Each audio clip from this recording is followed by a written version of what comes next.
Okay. I think maybe let's wait for a minute. Yeah, just a minute, just to let some more people in. It's hard to start something logistics like playlisting, and people aren't.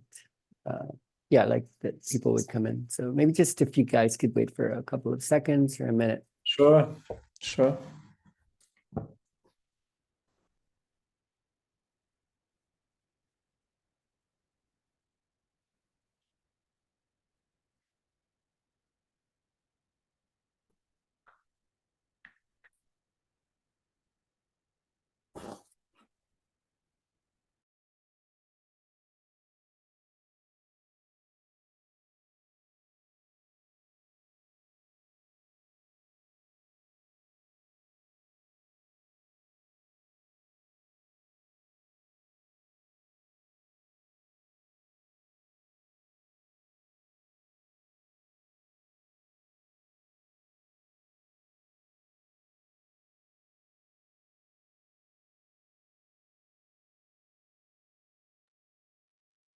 Okay, I guess we could start soon. Hmm. Okay, hello everyone. Let's see, just a moment. Yeah. Okay, so this should be fun. Let's have fun. Hmm.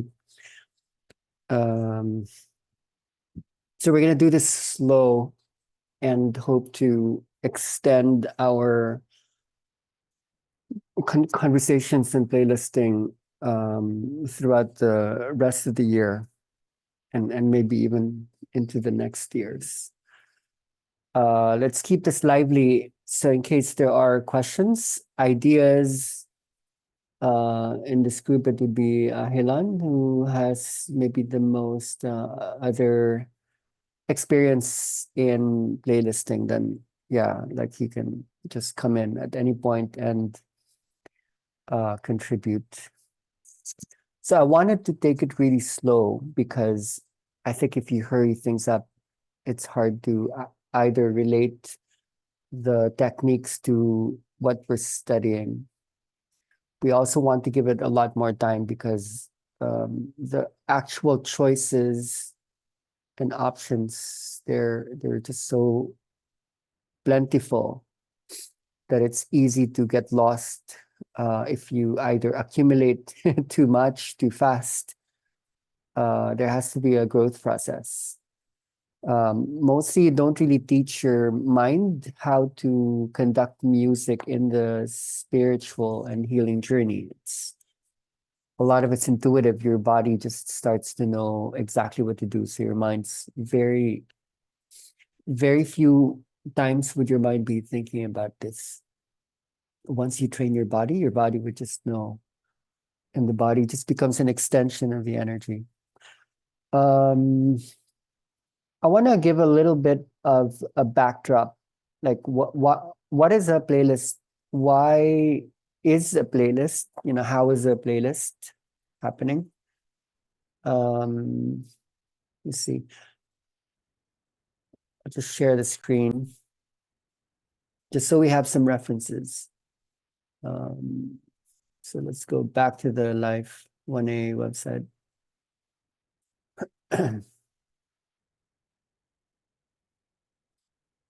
And by no means are any of these like perfect. More or less, these are just what I have done over the years, and I hope some of these inspire you. Yeah, so that you could get ideas and maybe you can start doing your own stuff. Okay. So where to begin? Like, how do we start this? I would maybe start a little bit with history. You might have heard this before, but I would try to look for new angles that might not have been spoken before. Um, that's always a starting point. There are very exact yet intuitive reasons why I myself decided to conduct the work the way I had done, and I understand just how much that has influenced all these different movements in the world that have been using music and sound and noise over the years, especially the recent years. So a long time ago, the process was actually quite simple and also clumsy. You couldn't really download things off of the internet easily. There weren't even a lot of choices out there. And so I was I would say collecting really slowly. I would go to friends' houses where I knew there were these libraries that I could access, like music libraries. And I would sit there, I would go over one by one, like each song. I would try out. They were all in the CDs, and I think there were these programs where you could copy the content out of the CDs. And it took really slow. Each song might take, like 3 minutes. So for me to download a whole album, it would take me 20 minutes, sometimes 30 minutes.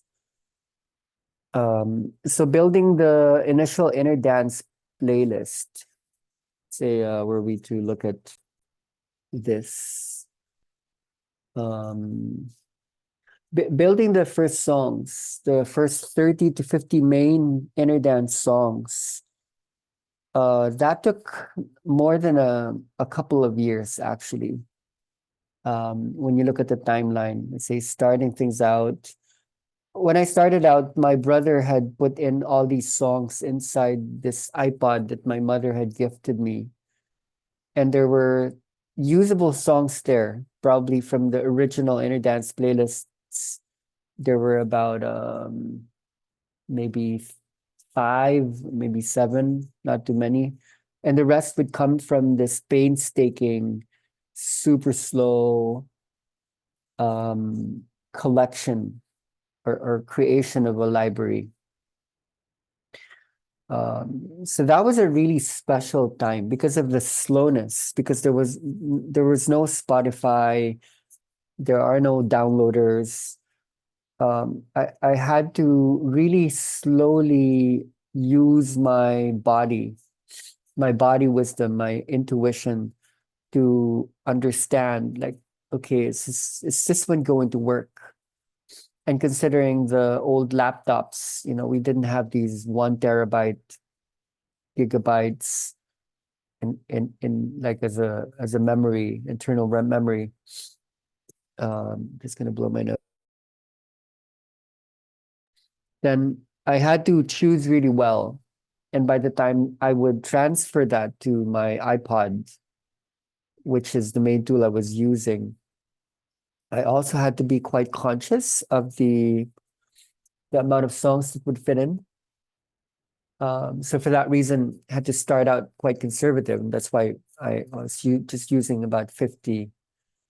Because even then, I think there weren't even foldering capabilities in the iTunes and the iPod in order to not get lost with scrolling through what songs am I going to choose right now at this moment while people are screaming, running around the room, crying, bodies moving all over the place. Song selection throughout a specific library, it needed to be limited to a certain extent. And I think that was really good in the way that um, like I really got to know the power each song had. And the people who then started to use the same music, they could see what the inner dance could be based on the limitations that had set for many years. That there was something particularly inner dance that were those songs because they had not just vibrations, but they also had chemical tendencies as certain, reactions or response mechanisms related to certain emotions, pain, pleasure, stress, insight. They all meant something that could be studied like over the years. Um, so yeah, that's more or less the history. Now, going back to the website, say there was a shift in moving into let's say the DJ Pro stage when we started to uh, add more variety to the song selection. Be Probably because the gadgets could hold more memory by that time, but also we were getting more creative in the way we were holding spaces, taking people on really massive journeys that were multifaceted, multidimensional. So yeah, we've spoken a little bit about these in the last calls, but this was particularly interesting for me, and I partly want to go into it. When I personally worked with digital audio workstations, particularly like Logic Pro, something happened to my if I was to make up a word, and it's one of my favorite made up words, is when I went into librarification, when I started to libraryify my workstations, my laptop, um my iPad, my iPhone, I found that I was able to expand my storage capacity, not just in terms of my laptop, but also myself. Like how many songs am I able to tap into that has to go through song selection and combination usually. Those are the two basic tenets of playlisting. Let me grab my iPad just so we can store some of these insights in the written or the visual form. Okay, so playlisting involves temporal spatial-temporal activity where space is here, time is here. So normally at the top we would We cannot see your screen. oh, okay. All right, thank you. Thank you for pointing that out. That means I need to yeah, because I wasn't sharing it all. Okay. Okay, so spatio-temporal meaning that which unfolds through space and time. So the vertical would be space, and that usually entails a process of selection, similar to what happens in language, that you select words when you're, in language production, and then you combine the words in time. So in time, there will be more of combination. So you would go through a process of initially libraryifying. Libraryfication happens in selection, so that you need certain choices that have variations. There has to be enough diversity, and the more diversity, the better. Okay, let's talk about that because that's quite interesting. As a tenet of playlisting, the more diversity, the more energy can unfold. And then once you collect all those, then you can go into process of combining the song elements. Later, we can talk about what's beyond songs. That could be sounds of nature. There could be noises. There could be, yeah, noises from the city. There could be frequencies and waveforms that you could bring into the combination. So yeah, like playlisting starts with this. And to go back to my point here, when I particularly worked with a digital audio workstation, I found that I didn't have to limit as much as I had to. It's very practical to keep your song selections quite limited when you're working with a DJ app like this. And if you're not using a DJ app, maybe when you're using Spotify, you don't want to extend too far because in the pressure of the moment, right? When you're in the moment, you can't just put on something that you don't really know, and you don't want to get confused by giving yourself too many choices. Um, okay, so I'm just organizing my mind as we go through these. Ahilan, is my screen visible? Yes, it's visible. Yeah, okay, Yeah. thank you. Yeah. Okay, so I want to start with one main technique that is particularly inner dance that might not be as present in other healing modalities or techniques, and that is Right, sorry, you are talking about your iPad screen? yeah. So it's not on, yeah. Sorry. No, Okay. no. Only So the stop share again, press enter, share screen. So many steps. Now it's good. All right.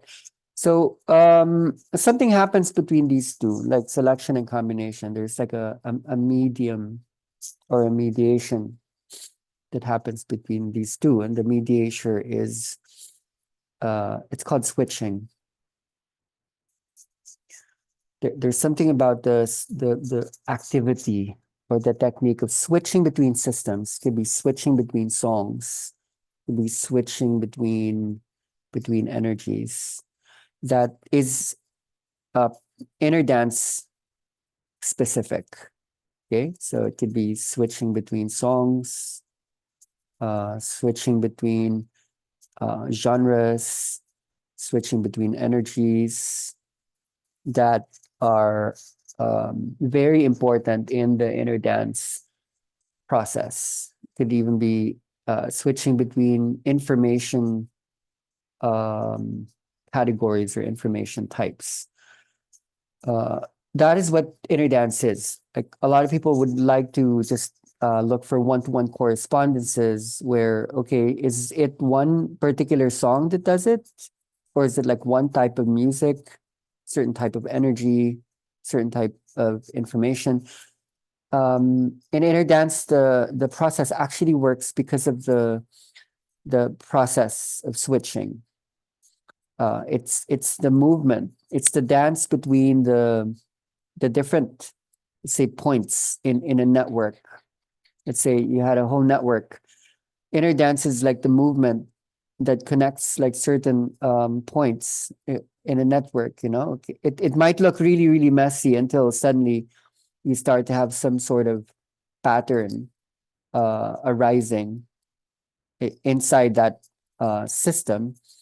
And sometimes the more chaos you bring in, you start to see inherent patterns that might exist in space, not just in the combinatorial element of time. Um, so throughout the study, we will be looking at switching more and more, and this might have correlations with the switching between the sympathetic and parasympathetic. It could be the switching between different regions of the brain, different functions of the mind and the body. Um, so that's a main technique I think that you would like to study, so that when you take on a particular app or a particular program, you would study what are the switching capacities that are available in those technologies. Because honestly, you don't actually need that much. What you need are possible basic platforms that you can really get to know well and stay with. Um, I just want to elaborate that when we talk about playlisting, we're not merely talking about arranging songs within a particular timeline. What we're generally speaking about is how do you hold vibratory way of communicating to a room that allows nonverbal, non-linear awareness, like right-brained awareness or whole body awareness to uh, bring people into these expanded states. So any means that you might choose or uncover, whether it be playing a musical instrument, using your voice, using silence, all of it would be valid. It really depends on how long the duration of the journey you would like to hold, as well how many people are you tending to hold, and how much information are you wishing to unravel. Um, so me lately, I'm not, as many of you probably know, I don't really use songs so much. I tend to use certain tools that conduct a switching that's merely vibratory in nature. Um, yeah. Okay, so try not to get lost myself in what I'm sharing. Okay. Um, okay, so what's my point? Okay, so I think switching is merely synonymous with the concept of change. All right. So change is inner dance. If you change the name of inner dance, there could be other names. You could call it change. I'm holding a workshop called Change. This is what you are going to study. Like, how do you change from sound to sound? How do you change quickly or slowly from a song to another song? Um, so what you would need is a library. You would need a library to select from. Okay, so I want to share maybe a first thing that I do to libraryify. Okay, so the question is, how big is your library? This is my laptop, which is always an extension of our brains. I try to be organized so I don't get so lost. So honestly, I used to have a library here that would be like a play. It would be called playlisting. It would be somewhere here. And as you can see, I don't do that technique anymore. So I don't even have a playlisting library. And what I do, I don't like storing things in my laptop anymore because it takes too much room. So what I do is I regard the world as my library. All right. So say this is my library, and I can just look for any of the songs that I could think about. Let's say Celtic ritual music or didgeridoo. So then I don't have access to 50 or 100 songs. What I have access to would be 50 million to, I don't know if it's a billion, but however many possibilities of sounds are located here, they're all here. So right here I have on the screen, I want to share with you actually my favorite artist of all time for playlisting, and that's called Melody Sheep. You can just write that down. You can visit him at any point. Let me make sure my sound is sharing. Yeah, it's sharing. What do I like about him? Let me look for maybe some stuff of his that's interesting that you might recognize if you've been using some of my earlier playlists.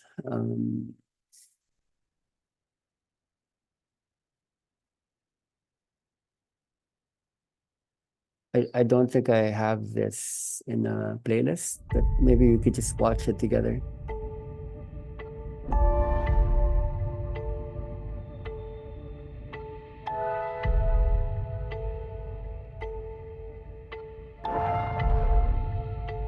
So I've not seen this before, actually.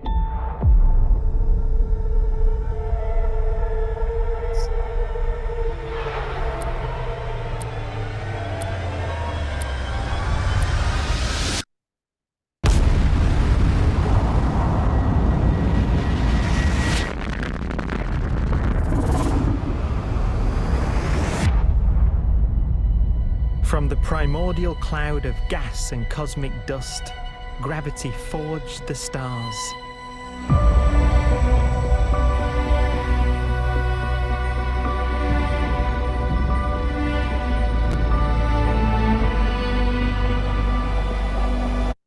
Okay, so that's one example. I don't want to watch the whole movie with you. I want to look at other examples of like melody sheep.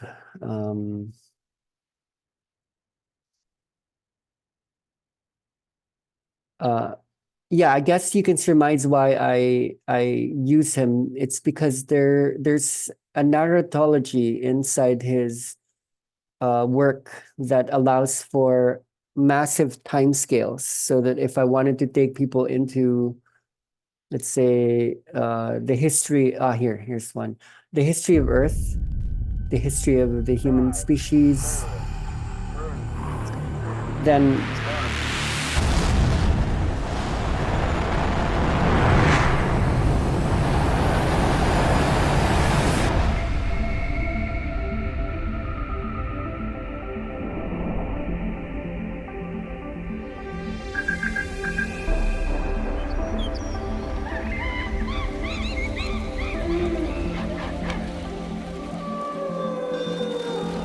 अस्सलाम वालेकुम। हम ज़मीन के रहने वालों की तरफ से आपको खुश आमदीद कहते हैं। Hola y saludos a todos. Greetings and friendly wishes to all who may encounter this Voyager and receive this message. Hello. 안녕하세요. Hello. 여러 이사야 주마오나 사람. Background ในธรณีนี้ขอส่งมิตรจิตมาถึงท่านทุกคน Hello. เสียงนี้เป็นไงแล้วมาเข้าเว้ย จังทันก็ตะกับบ้านเลยเจ้าทั้งเฮา We step into the universe with humility and hope. Hello. ปากบ้านเลยขอส่งมิตรจิต تحياتنا للأصدقاء الموجودين. Hello. Hello, friendly children. Friendly children. Hello. Hello, friendly children.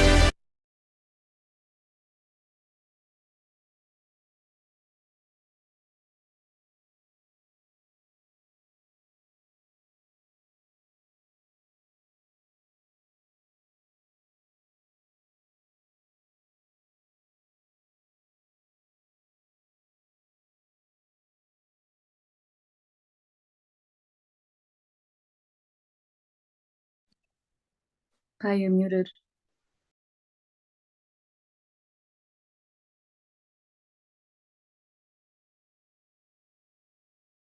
yeah, okay. Share screen. I wanted to demonstrate something in that, so that even within a particular song, there's change. So when I talk about diversity, what I'm, talking about is like when we expose the mind and the body to a lot of different elements that it would need to deal with. In this case, like let's say, different languages that were representing all those different things that were stored in the Voyagers that was sent out in space. The mind would then need to deal with all those switches.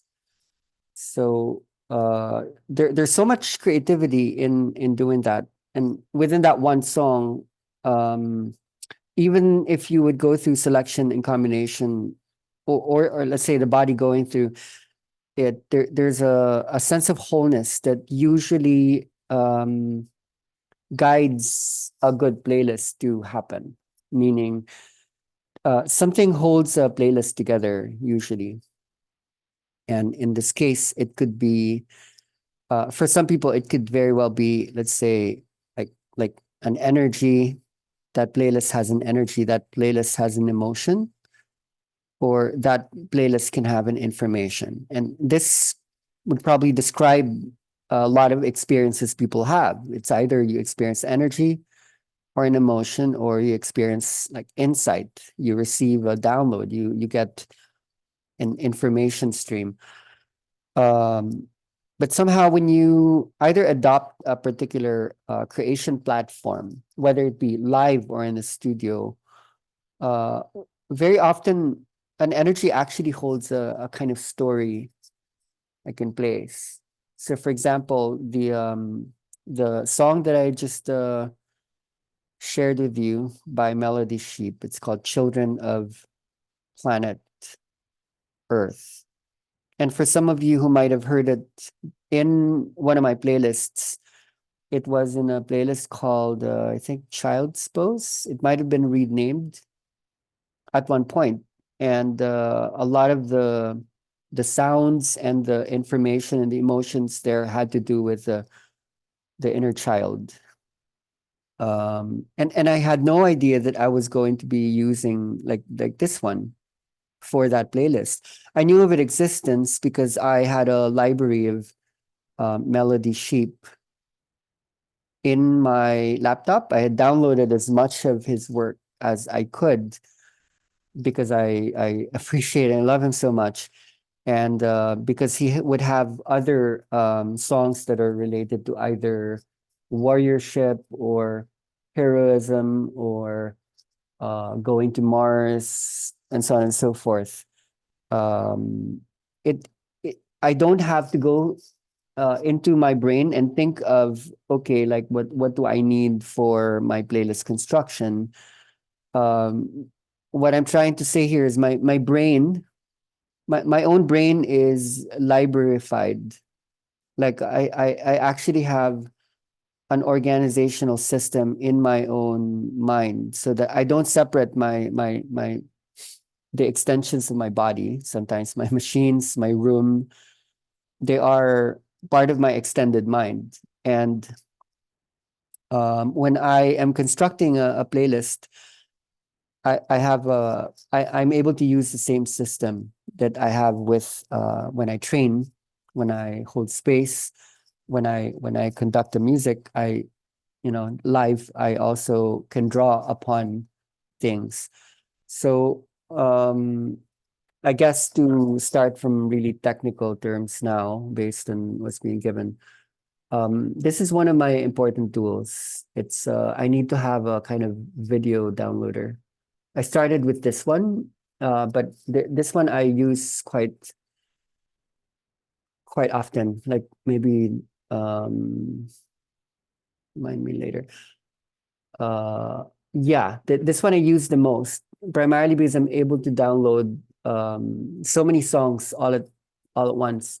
This one is supposed to be automatic because it's supposed to convert the video into an MP3 file, which then you would use in your platform, whether it be DJ Pro or a digital audio workstation. So what I do is I normally download things off of here.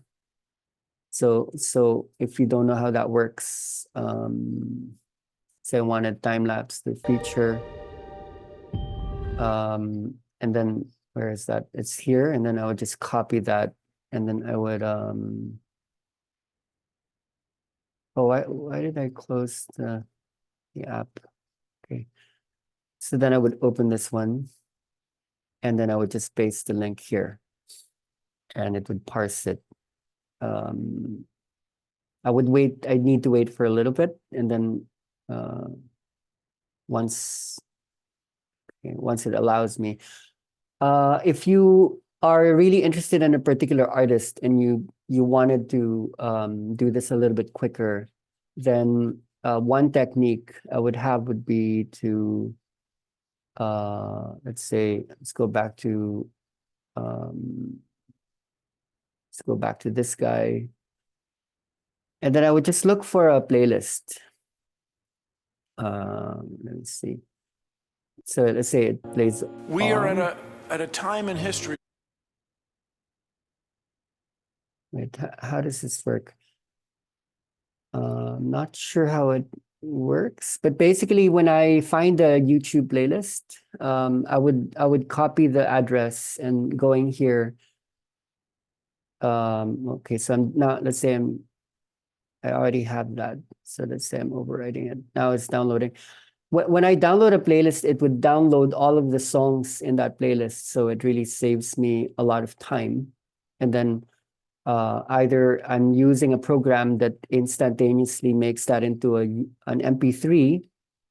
And so let's say I'm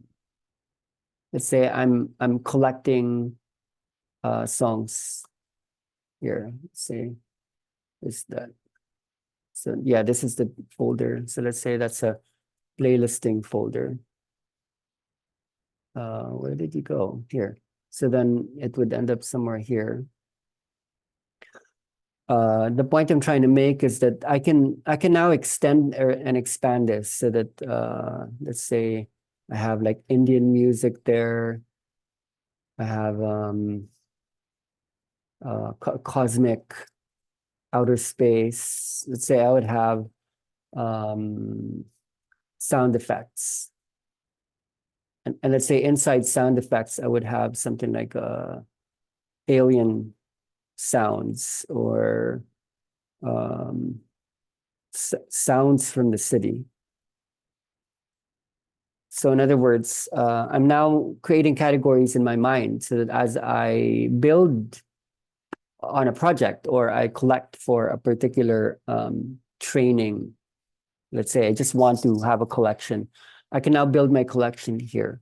Okay, so this could just keep going on, and you might undergo confusion later on once you start collecting too much. So that would be the point where I might just end up either categorizing things in color. So let's say red would be more, I don't know, like body-based oriented stuff.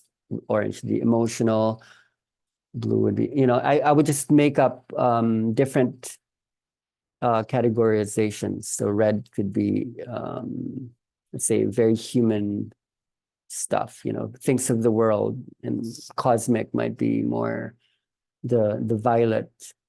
So that's just one example. Another categorization could be you might start building things out of the 12 stages of the inner dance process. It could be the threshold or the dark night of the soul. So we're going to be studying, we haven't really taken up the 12 stages, or it could even be through non-REM 1, non-REM 2, all the way to REM. So it's really going to be up to you, because you will be tasked to relate the work that you do with the vibration that you're going to be holding. So this would be an example of how you might set up a library system so that once you start working with a digital audio workstation like this, before I would even dare to construct a project like here, I need to make sure that I am organized, like here. I need to be organized here. I need to have a library before I even think about learning Logic Pro or GarageBand or Audacity,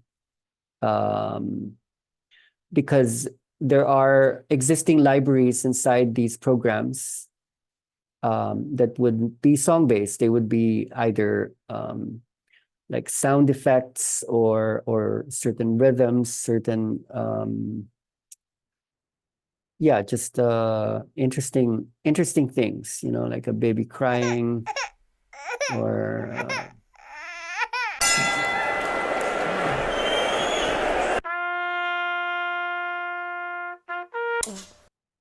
so a lot of that is already pre-organized, but you would want something personal. You would want to organize something that accesses the library of the world, all the sounds of the world that you have available.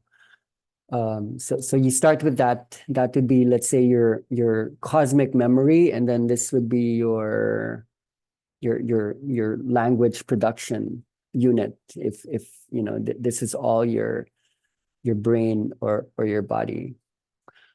I had something interesting with Melody Sheep, since we're on the topic.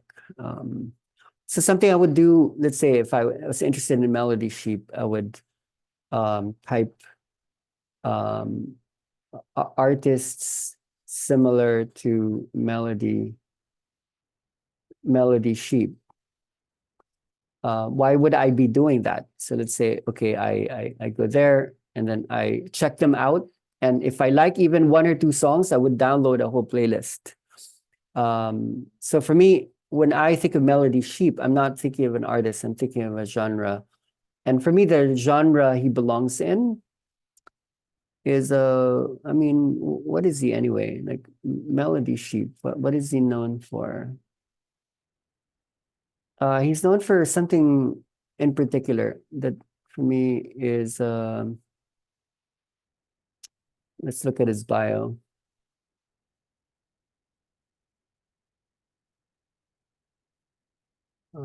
Is there a bio there? Here. Okay, so this is what I'm interested in. He makes these mashups. Okay, what is a mashup? A mashup is a creative work, usually a song, that's created by blending two or more re-recorded songs. So you see what Melody Sheep did there. Typically by superimposing the vocal track of one song, blah, blah, blah. Such works are considered transformative of original content, and in the United States, okay, so that's interesting. Because I'm not really selling my playlists anyway. I'm using them for, so I'm in a ambiguous situation there. But you need to check in your own country when you start to do stuff. But when you do mash things up enough legally, you do make it yours. And some of the greatest songs in history, they are mashups in a way. I think there are other terminologies. Sound collage is an interesting one. I think this is more historical, like montage. So people have been doing this for a long time. And something I did when I was doing a lot of these Logic Pro projects was I was actually looking for artists that belong to these genres, like musique concrète, which is obviously from France. These are people who would literally just combine things onto tape. And I was looking for really old, interesting stuff. And I was just interested in taking people through like a sound collage, like a mashup or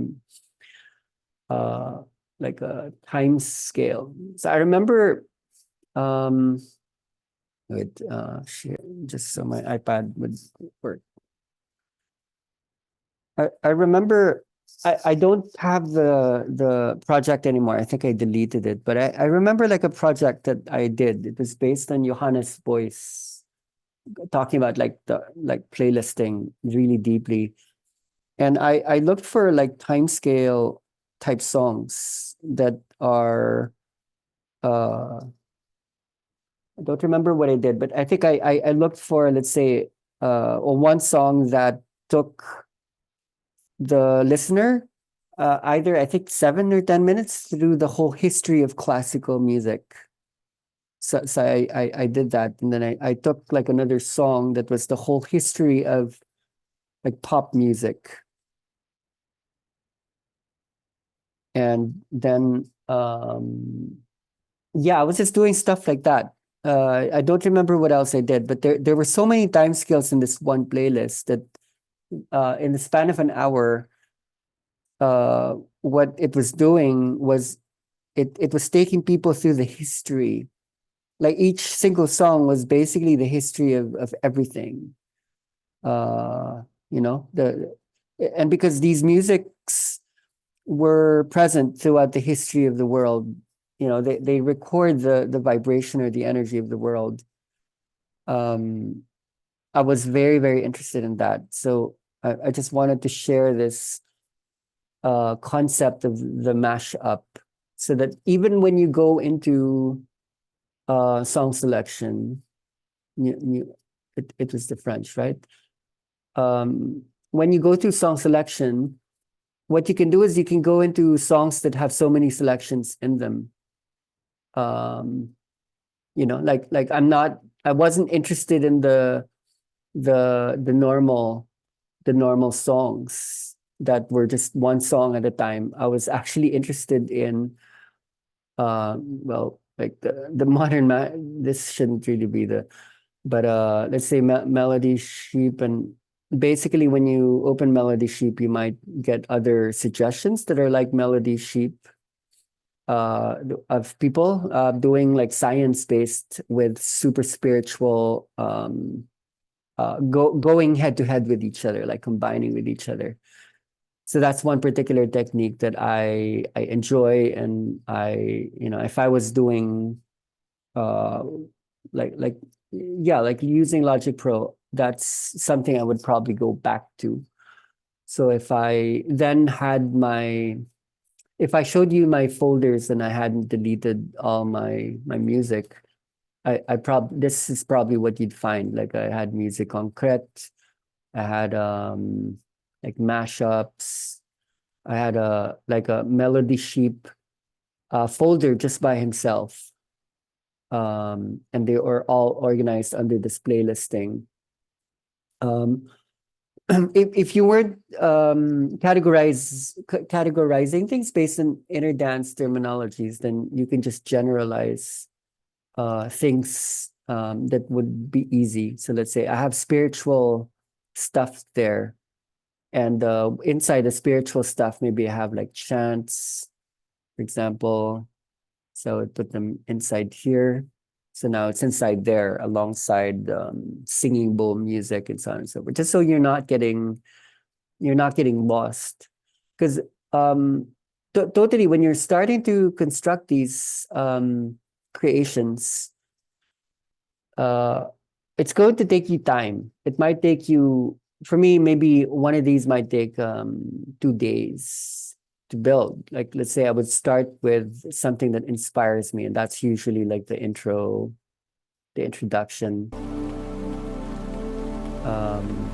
And I'm starting to build, I'm listening to it, and I just start to add layers.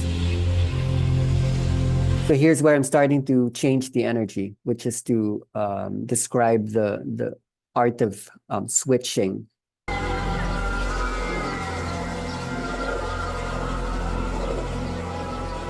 You're a man looking at the world through a keyhole. You spent your whole life trying to widen that keyhole, to see more, to know more. And now I'm hearing that power belief. No such thing as spirit. We are made of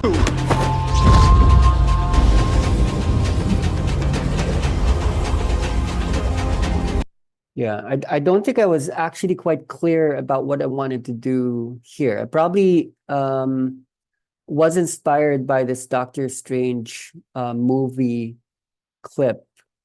And as I just kept constructing things, I had this inspiration to construct something about the end of the world, like the ego death, so to speak. And so what happened with this is this particular playlist just built itself. I didn't build it. It just literally built itself on its own. Do you want to know what it is when you go to work, when you go to church? Okay, so I was building all of these narrative elements, which I found really inspiring, and it just got so emotional at one point because I was when I was building it, I was literally actually empathizing with the people who would be laying down to it. I was in a cafe sometimes, or just my home in Maya making it, and I would have these emotions.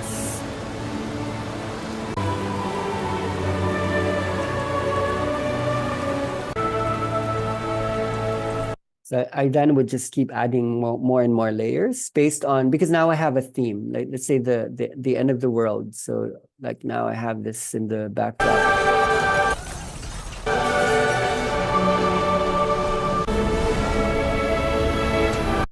So because then I probably also had a title by this stage here, Falling Sky. It was only a matter of time before I would think of like something like this one to bring in.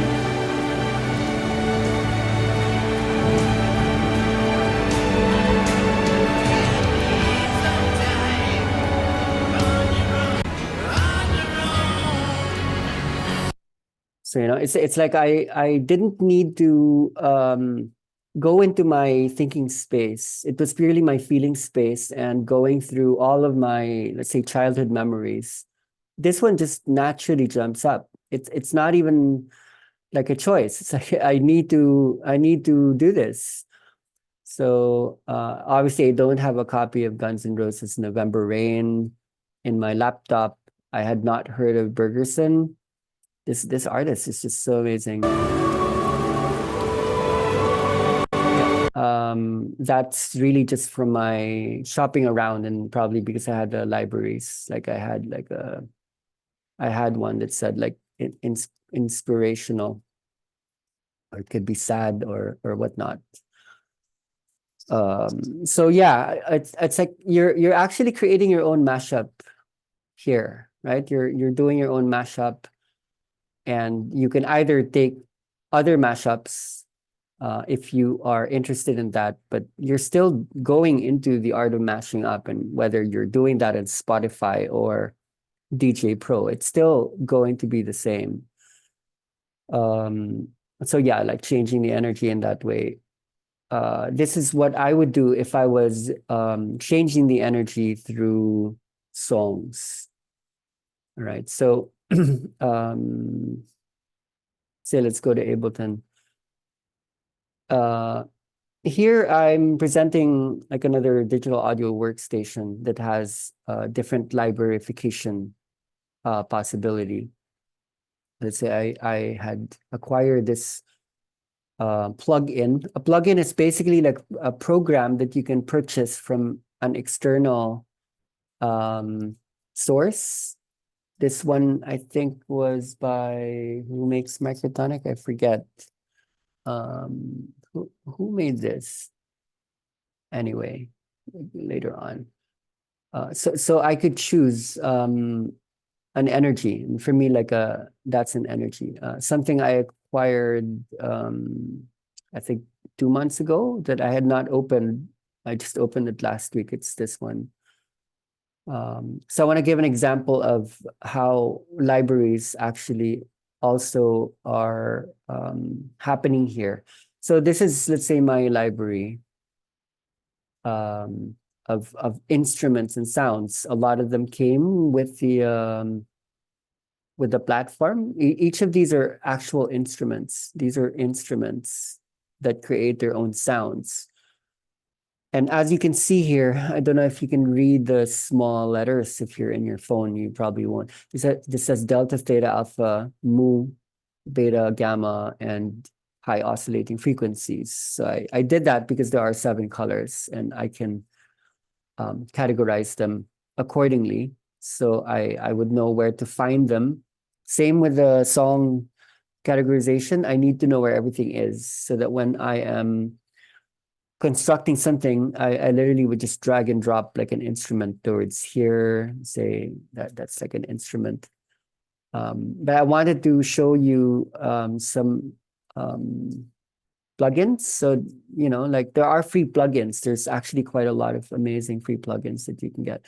This one is called Synplant, and it's a synthesizer that's based on the concept of like a plant. So let's say when I open the library, I didn't download any of these. They just came with the plugin. So let me just choose anything in general, and then I would play it.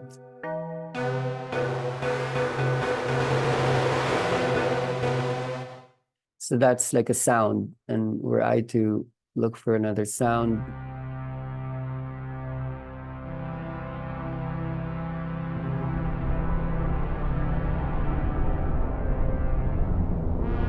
I think it's just supposed to grow on its own somehow, like a plant. It's really weird. I like weird. So maybe there was a way to just keep that playing the whole inner dance session. This one I'm more excited about. It's called Tundra, and it's on sale right now. It's I think only 30 euros or dollars, but it's well worth it. I think I've been looking for this sound for a long time, and I realized it's probably in this.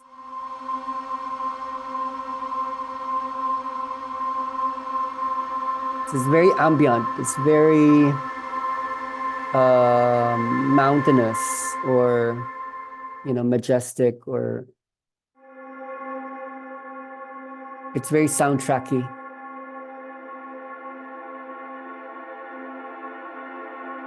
And it just brings about this imagination process of visioning that I really feel is important and amazing in the space that we carry.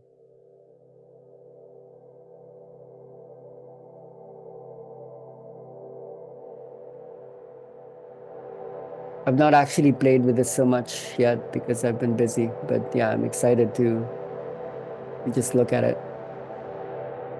So yeah, that's like another form of library, so that I want you to understand that when we bring up the concept of library, it could start with something simple, or it could go into complexity, right? But you can see what I mean about the change or the switching process. When you have certain tools that you have access to, you can easily do the switches, which would alter the what people are going through. They're now moving through spaces in between. Now, one of the reasons why I really had to move away from songs, used to look at this, one of the reasons why I had to move away from songs that were not going to get patched through the let's say the DJ Pro or something else altogether, is songs are amazing, but they have existing, let's say they all have these existing patterns, existing energies, existing intentions that were formulated by the artist. Some of them are designed to manipulate emotions, make people cry, sad, make them laugh, all of which are amazing and beautiful.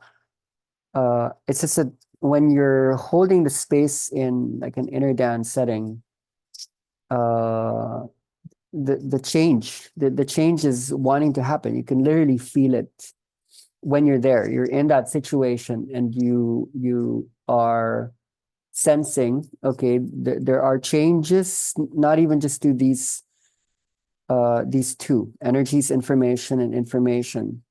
What I'm interested in the most that's changing is actually shifting across dimensions.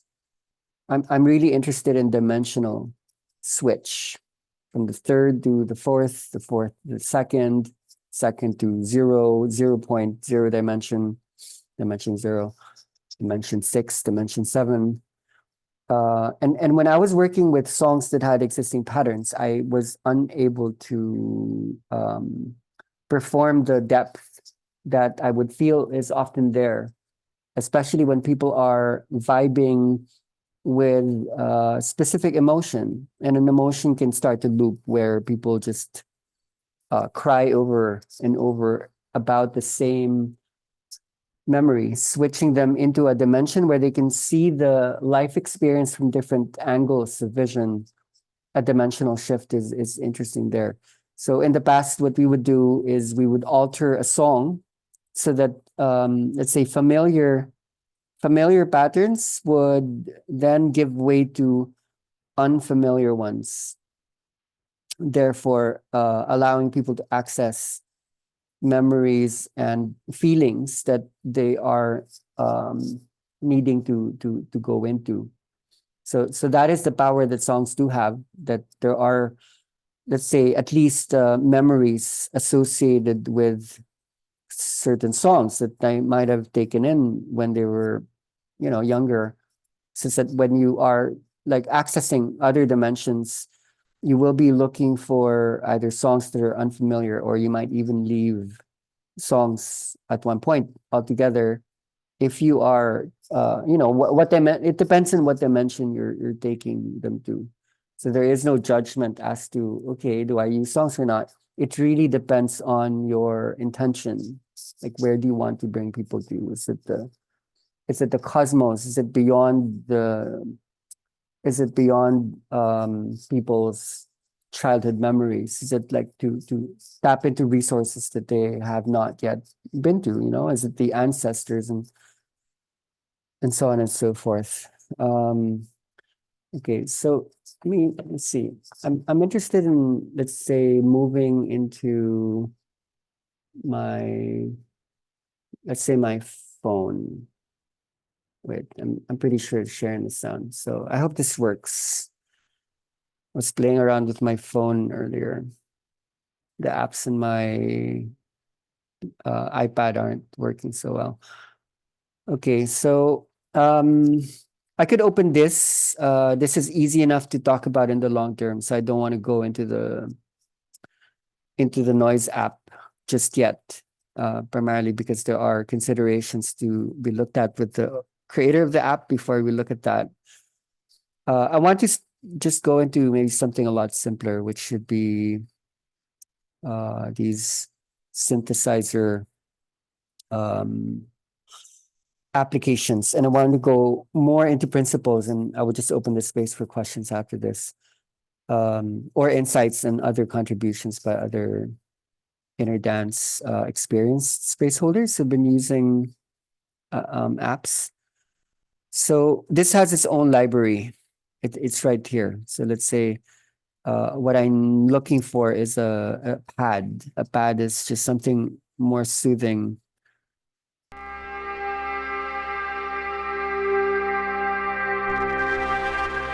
Oh, wait, sorry, it's cracking. So that's so you can imagine how that would be useful. You could just be holding that note, which is a tonality, for the duration of 10 minutes to 20 minutes, maybe even an hour. It could just be in the background.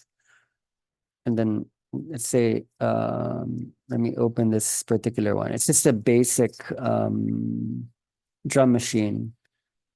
Say, I think if I play, I'll make a pattern. Say,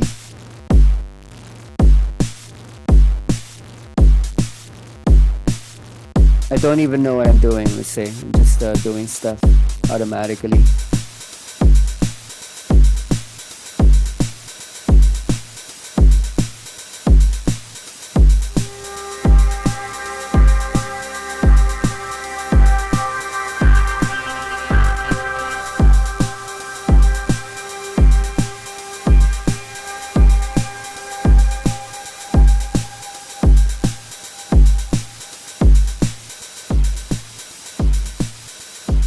Bit loud.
Okay, I'm gonna stop that now.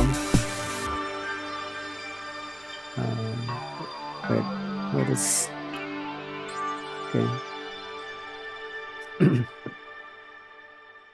I could use that easily, like in a demo or in an actual session. Like I don't need to put up like something pre-recorded, or I don't need to put up Spotify or Ableton. I might even find that favorable in a specific way. And here are certain principles that might be interesting, relevant, important to regard what switching or changing actually means. Okay, so let's say still if we were talking about songs. So you're moving from a song to a song, and there are many elements of music. Like maybe one system would be to think about, which I had demonstrated just now. Like music has or is made up of tones or tonality, and then there's tempo, which is rhythm. The tonality would be like the notes, for example. Tempo would be the rhythm. And then it would have a certain texture, which would be the layerings within the music.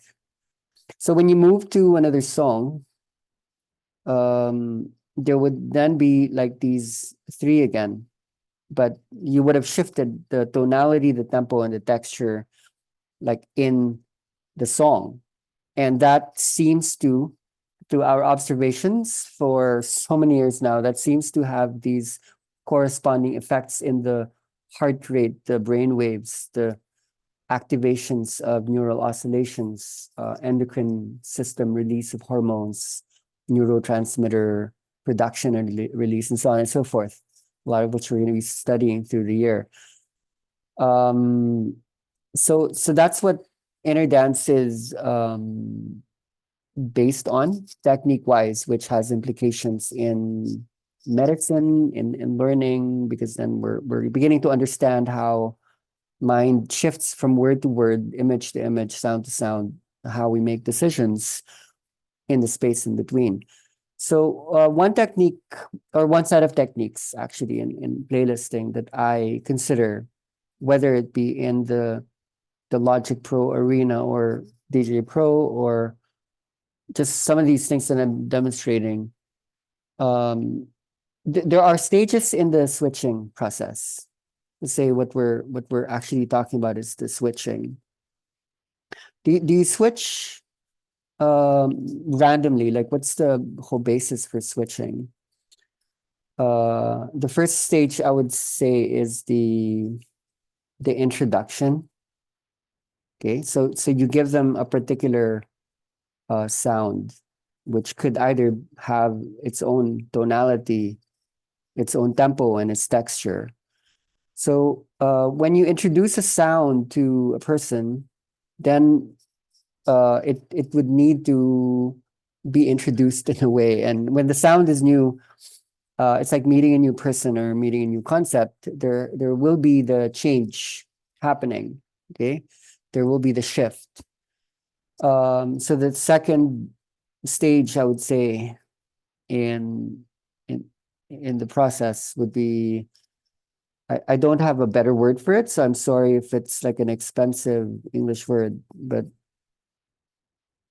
I think it's spelled like this. Acclimatization just means they're gonna get used to it. When people are in that situation of laying down and really going deep, they will accept the sound.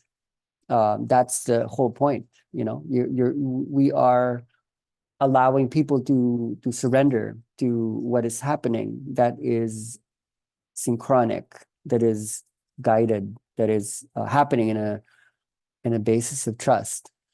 So acclimatization means when people move between. So let's say you even made a mistake and the tonality was maybe like way too high than what you were expecting. The texture was much too rough, or the tempo was much too fast. and then you freak out, you panic. Okay, what do I do? Don't get worried. And this is why I demonstrated the apps in my phone. When people are in that laying down experience, the acclimatization process happens actually quite naturally. So even if the heart rate would need to go through changes, so with the breathing patterns, breath rate and breath depth, and let's say the brain waves would need to go through changes. When you introduce, let's say, song number 2 after song number 1, acclimatization actually happens quite quickly. So you just need to have patience, and you can learn how to hold bodies and verbal context, holding the space so that it could be a hip hop song for all you care, or some rock and roll tune. The heartbeat will acclimatize. But one technique that I have is when I introduce tonality, texture, tempo that's much too rough or loud, I would take it away and then I would bring it back. So it's like, let's say I take it away, but then I bring it back.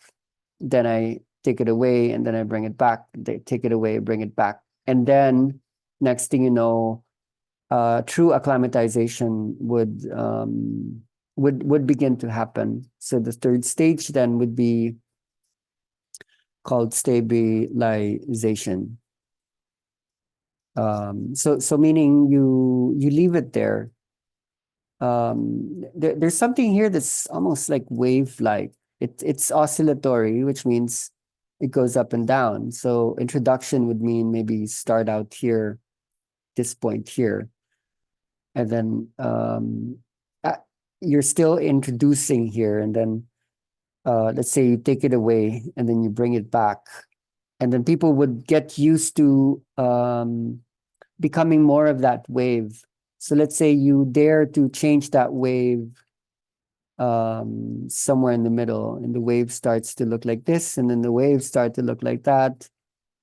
What happens is you have a lot of these mini waves that are comprising of a macro wave.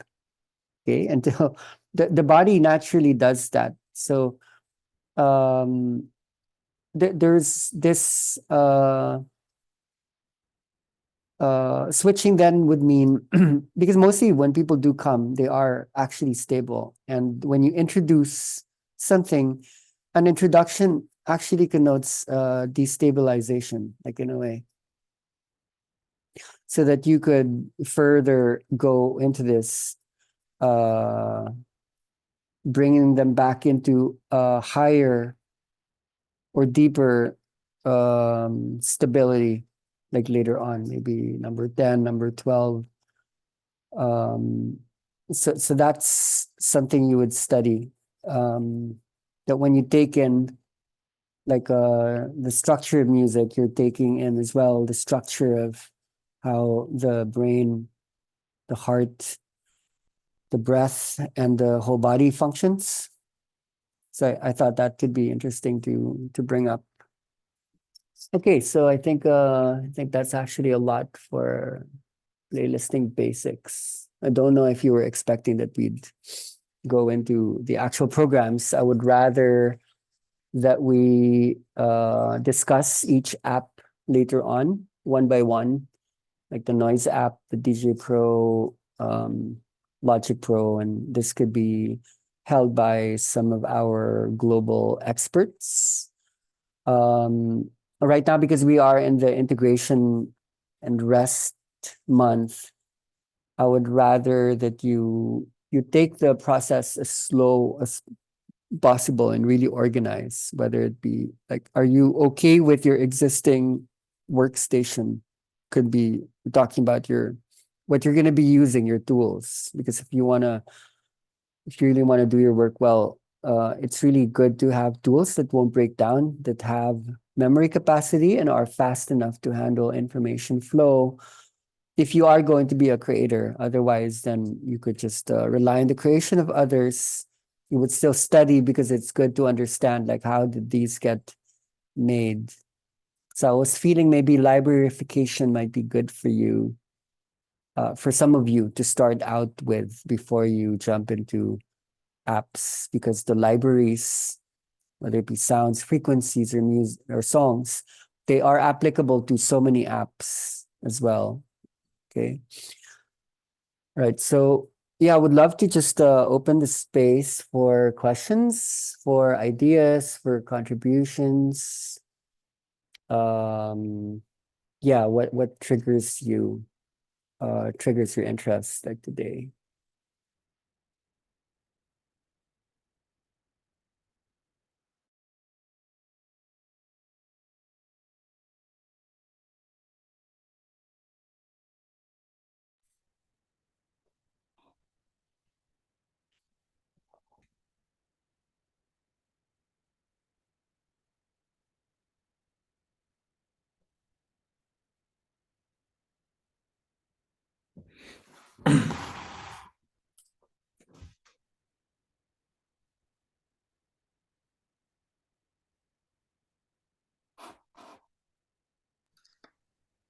Hi, I want to show at first a simple tool to download YouTube. Should I co-host you? No, can you share it, because my laptop is kind of making issues. Can you just share your screen with the YouTube Yeah. thing? The downloader, yeah. Yes, no, just the YouTube web page. The YouTube webpage. Okay. Also, especially for people. So also for people who are with Windows, you can, if you select now let's say a video or song, yes. It's also easy to remember.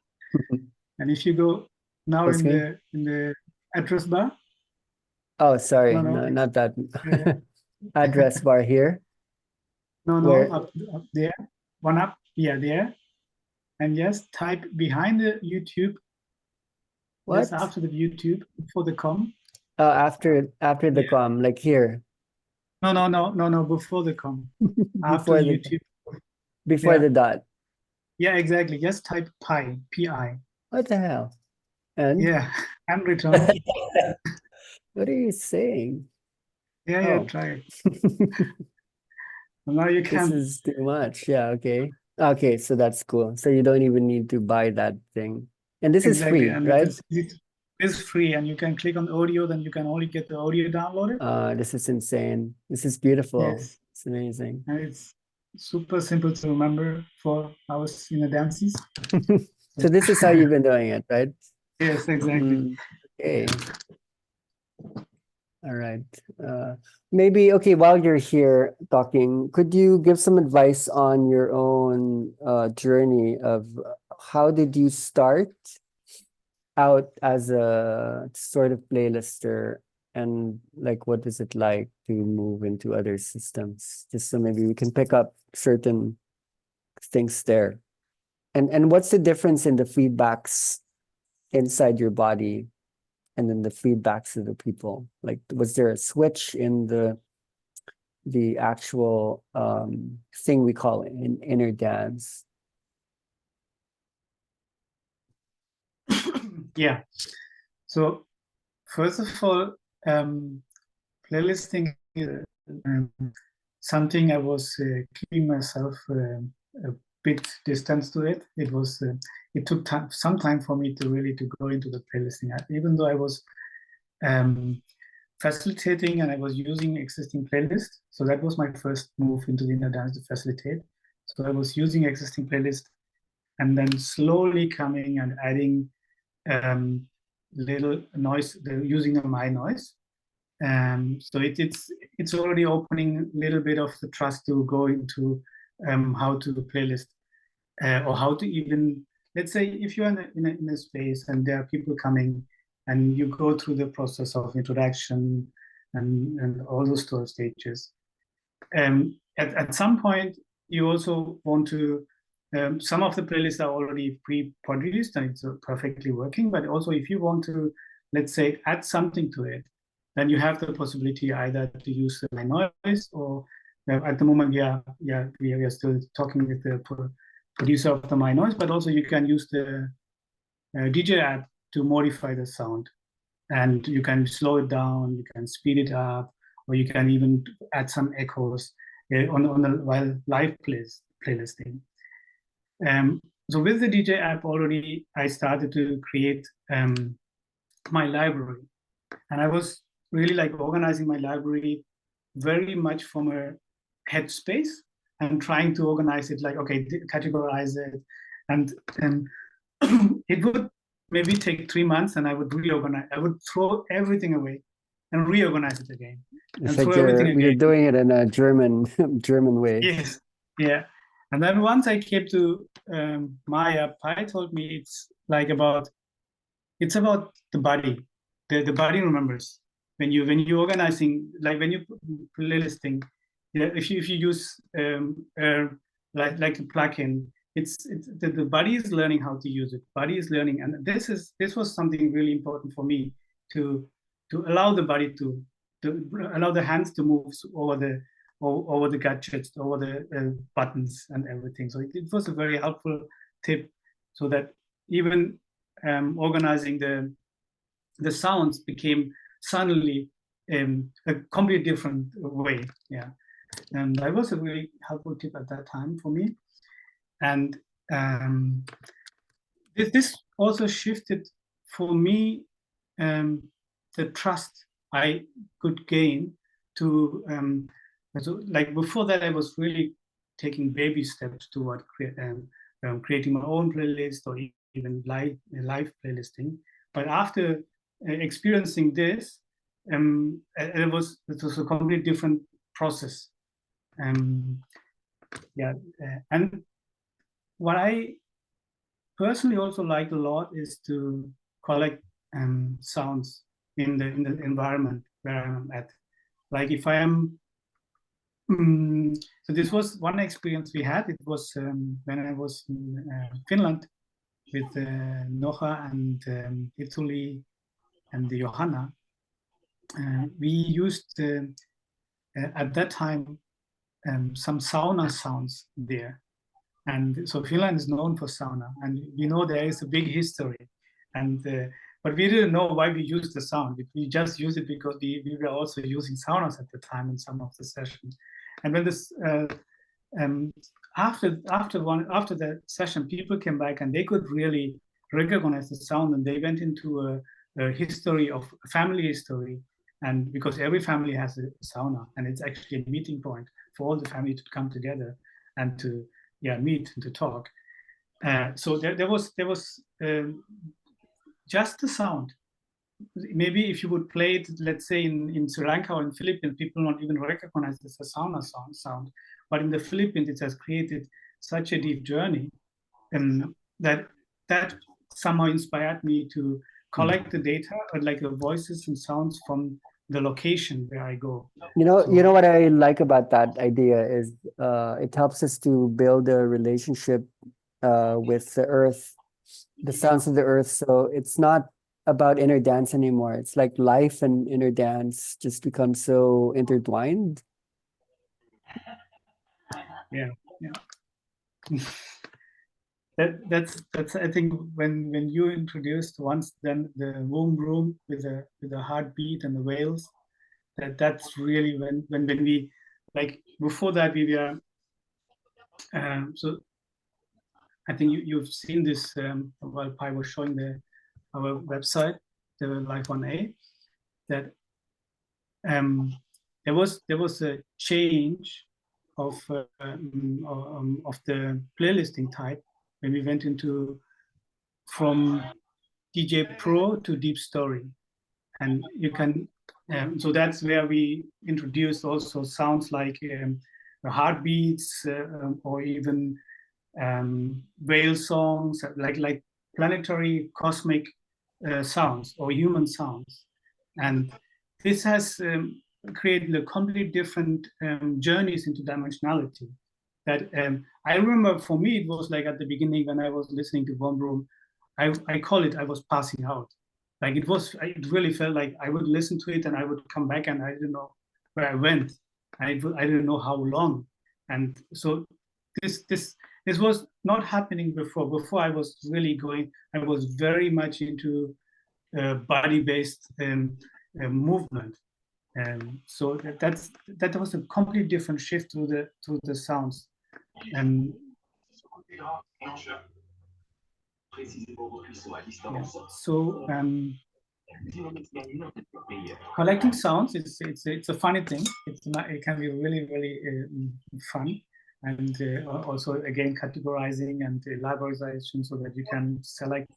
And something else I want to share is, sometimes when you use a live playlisting method, with some of the, let's say, DJ app or whatever, and sometimes you want to select a song, and suddenly some other songs will be somehow selected and it's going to play, and it's going to be the perfect song for the right moment. So it is everything going to be super right. So this is also something which gave me a deep trust that of whatever it is happening, it is actually perfect in this setting. So you can just a moment. I think Magali, yeah, then now she's muted. I couldn't mute her, so I think, yeah, go ahead. So you can do it the German way and try to really fully create this the whole structure. It's also working, but also there is also the other way, which so I was looking for that way for a long time, and then through the shift with the body, it allowed me to trust also much more what my body was choosing, like the selection combination coming through me was allowing. Yeah, it's so I really want to say basically it's using the app, iPhone, iPad, and playing around with it it's super helpful. It's yeah. For the creation of playlists, like pre-creation, I'm using different methods. Like I'm using some of the free or open source digital audio stations, so DAWs, like the Audacity and the Reaper. I have used, and I haven't moved to Logic Pro because my computer right now is not able to handle that. So even if you are on PC, there are digital audio workstations like Reaper, which you can download, where you can have same or similar functionality like Logic Pro to preset. And Reaper is good for you. It works. Yeah. Yeah, maybe we can have you take people into that on a separate call later for those who are interested. It's free, right? It's I think it's the best free. No, it's not really free. Okay. It's yeah. But it's affordable, yeah, and it's slow. Yeah, it's affordable. It's really, yeah, it's yeah. I think there might be even more expert on Reaper in our community. Let's see. But yeah. So this is also there are many ways to pre-create create the playlist in advance. So if you want to create, but one of those things would be Logic Pro or Reaper. And this again, I think when you shared, Pi, about the Falling Sky, by the way, Falling Sky is also one of the playlists which are really loved in Germany a lot. People love this ego death.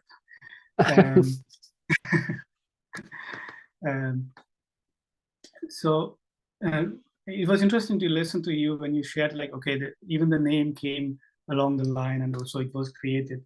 It was the creation is happening while you were doing it. It's not like, and this is also what I feel more and more like when I start to create a playlist, I don't have really like, okay, this is the beginning and this is the ending. It's more like, okay, it's happening. I cannot even explain. And sometimes I'm sitting here and I want to like I have some thoughts, and then I just sit here and I start to playlist, or I have some time for myself, and I spend with it. And sometimes it's just almost like a joyful play to create the playlist. I really like this point because I think it's not always clear to me, but the exact process of conducting something live is it also is happening in the studio, because selection and combination is happening when you're like scrolling through the songs, you're going through Spotify or your DJ Pro. But when you construct something at home, it's actually exactly the same. It's just that you're doing it so much slower and you're seeing like the big picture that normally doesn't appear when you're doing it live, right? Yeah, exactly. So it is in a way like so when I playlist live, at the beginning it was like even if holding sessions at the beginning, I would sit there and I would also watch the space and see what is happening, and to feel and to see what is happening in the space, and also to get feedback. But more and more seeing that if I turn around and if I don't really look, but I'm really focused into my iPad or into the laptop, and there is, for me, this feels exactly same as if I would sit at home and create a playlist. There's the energy of the or the space is felt in the body, in the mind, even though if there's even if you're in the space, or even if you're at home, like when you share about the falling sky, and you could feel you know where how these emotions are going through and how people are going through the emotion. It took a while for me to understand and to feel it, like to sit into the sessions. You know what I really got from working with oh, sorry, Yeah. I thought you stopped, and so I was in the space. You know what I really saw when I was constructing these playlists on Logic Pro? I was doing it during the pandemic, which is a really quiet time. So that afforded me the rare space where I could just go into construction. I'm not taking care of the kids as much as I do. They're not going to school. I actually felt that there was a metacognition there where I literally felt that this is my own spirit, my mind, my brain at work. I'm actually seeing how I construct a sentence, like a word per word. So it would be a sentence, sentences per sentence, it would be a paragraph. I felt that I had access to the part of me that was time-space continuum, because it really slowed down the process of construction to see how do you even construct an artwork or a book or like an image. There was something about the brain and the mind showing itself constructively here. Because of it's like staring at a mirror and seeing this is how I work. This is what I do when I walk around. I choose certain movements, I choose certain words, and I'm always constructing a story out of it. Yeah, that's funny because I was explaining to myself like the space, or the playlist itself is in a way body and the mind, a brain and the body, and it's like when I would there's for me not that big. There's no difference between facilitating a body or creating a playlist. It's like facilitating kind of the mind and the body, but it is at the same time my mind and my body. So one of the interesting part was also about this librarification, is that I was like, I had to really delete all of those preset patterns I had in my mind again and again to come to a new. So there's a loop in my mind. Now there is a pattern in my mind, and I was every time when I was recreating the library, I was actually mirroring my mind. And so it took a while to mirror it and see it again. And okay, this is this and this is this. And so it's still happening. So it's like, if we start to organize our sounds and our noises and our songs, what we are doing is we are starting to organize our mind. And this is really super interesting and important, because I remember when I was going through the beginning of the inner dance process, then it can bring you into like space area and like super wide open. And so the brain is really is in the space of super chaotic, but super open, super intuitive, and super receivable. But at the same time, if you want to land here, you want to come here, but you don't want to just land here. You want to recreate your new structure. You want to like restabilization is one of those points. Similarly, also you want to let go of the old patterns, and you want to recreate new ones. And this is the categorization of the playlist, one of those important parts, which in my journey helped me to reorganize my mind.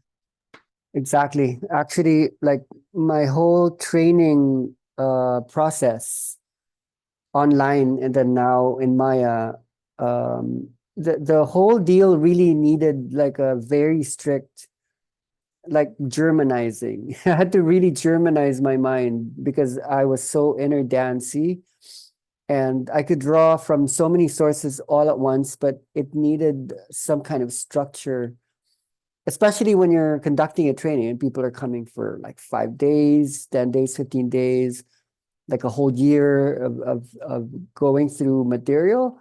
There had to be basic level categories to the subordinate and the superordinate categories. Like I needed to understand how each box would fit into another box, and then there would be like a mother box that contains all the other boxes. So playlisting actually helped me to design my whole training system. So whether it be I am asked to speak for an hour somewhere, or like a whole day, or a whole month, I could literally extend the conversation in a way that I wouldn't loop and keep saying the same words again and again, generalizing, oversimplifying. Kind of structure started to appear. And that is the purpose for that, is that really brought inner dance into application in prisons, in schools, hospitals, addiction clinics, government systems, and corporations. So we actually have a lot to thank for in terms of the construction periods you've been through, because it's really not just about the music per se. And for this to become part of the training process for a lot of the energy modalities that are dependent on music, I think musical intelligence holds a lot of people think music is deconstructive because of the emotive power music has, but I think music actually has very meta constructive roles to play for young people, for people in the corporate, and so on and so forth. So I'm loving this conversation because I'm able to reflect in my own history of playlisting. I wasn't doing it just for the music. I wasn't even always doing it for other people. I was doing it for my own mind that needed stabilization. And then I could further destabilize and then restabilize.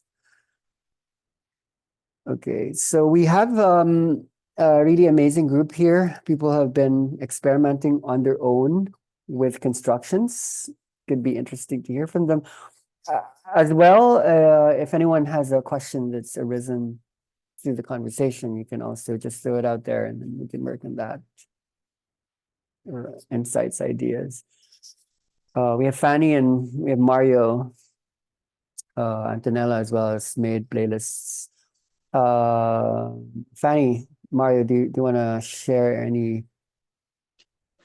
anything popping up? Feel free to pop. Pop it. Hi everyone, I'm Fanny. For those of you who don't know me. Um, yeah, a very interesting conversation. It brought me back to like how it all started, and I just know that I was so afraid to start at the beginning. Like for me, I was just seeing this like I have to know everything before starting. And this is what I did. I started to study a lot about music, and I'm not a musician. I'm not into like, I don't play instruments. I was always curious to DJ or to learn how to do like ecstatic dance because I love to dance actually. And I know like how to feel a tempo in my body as well. I'm close to my body.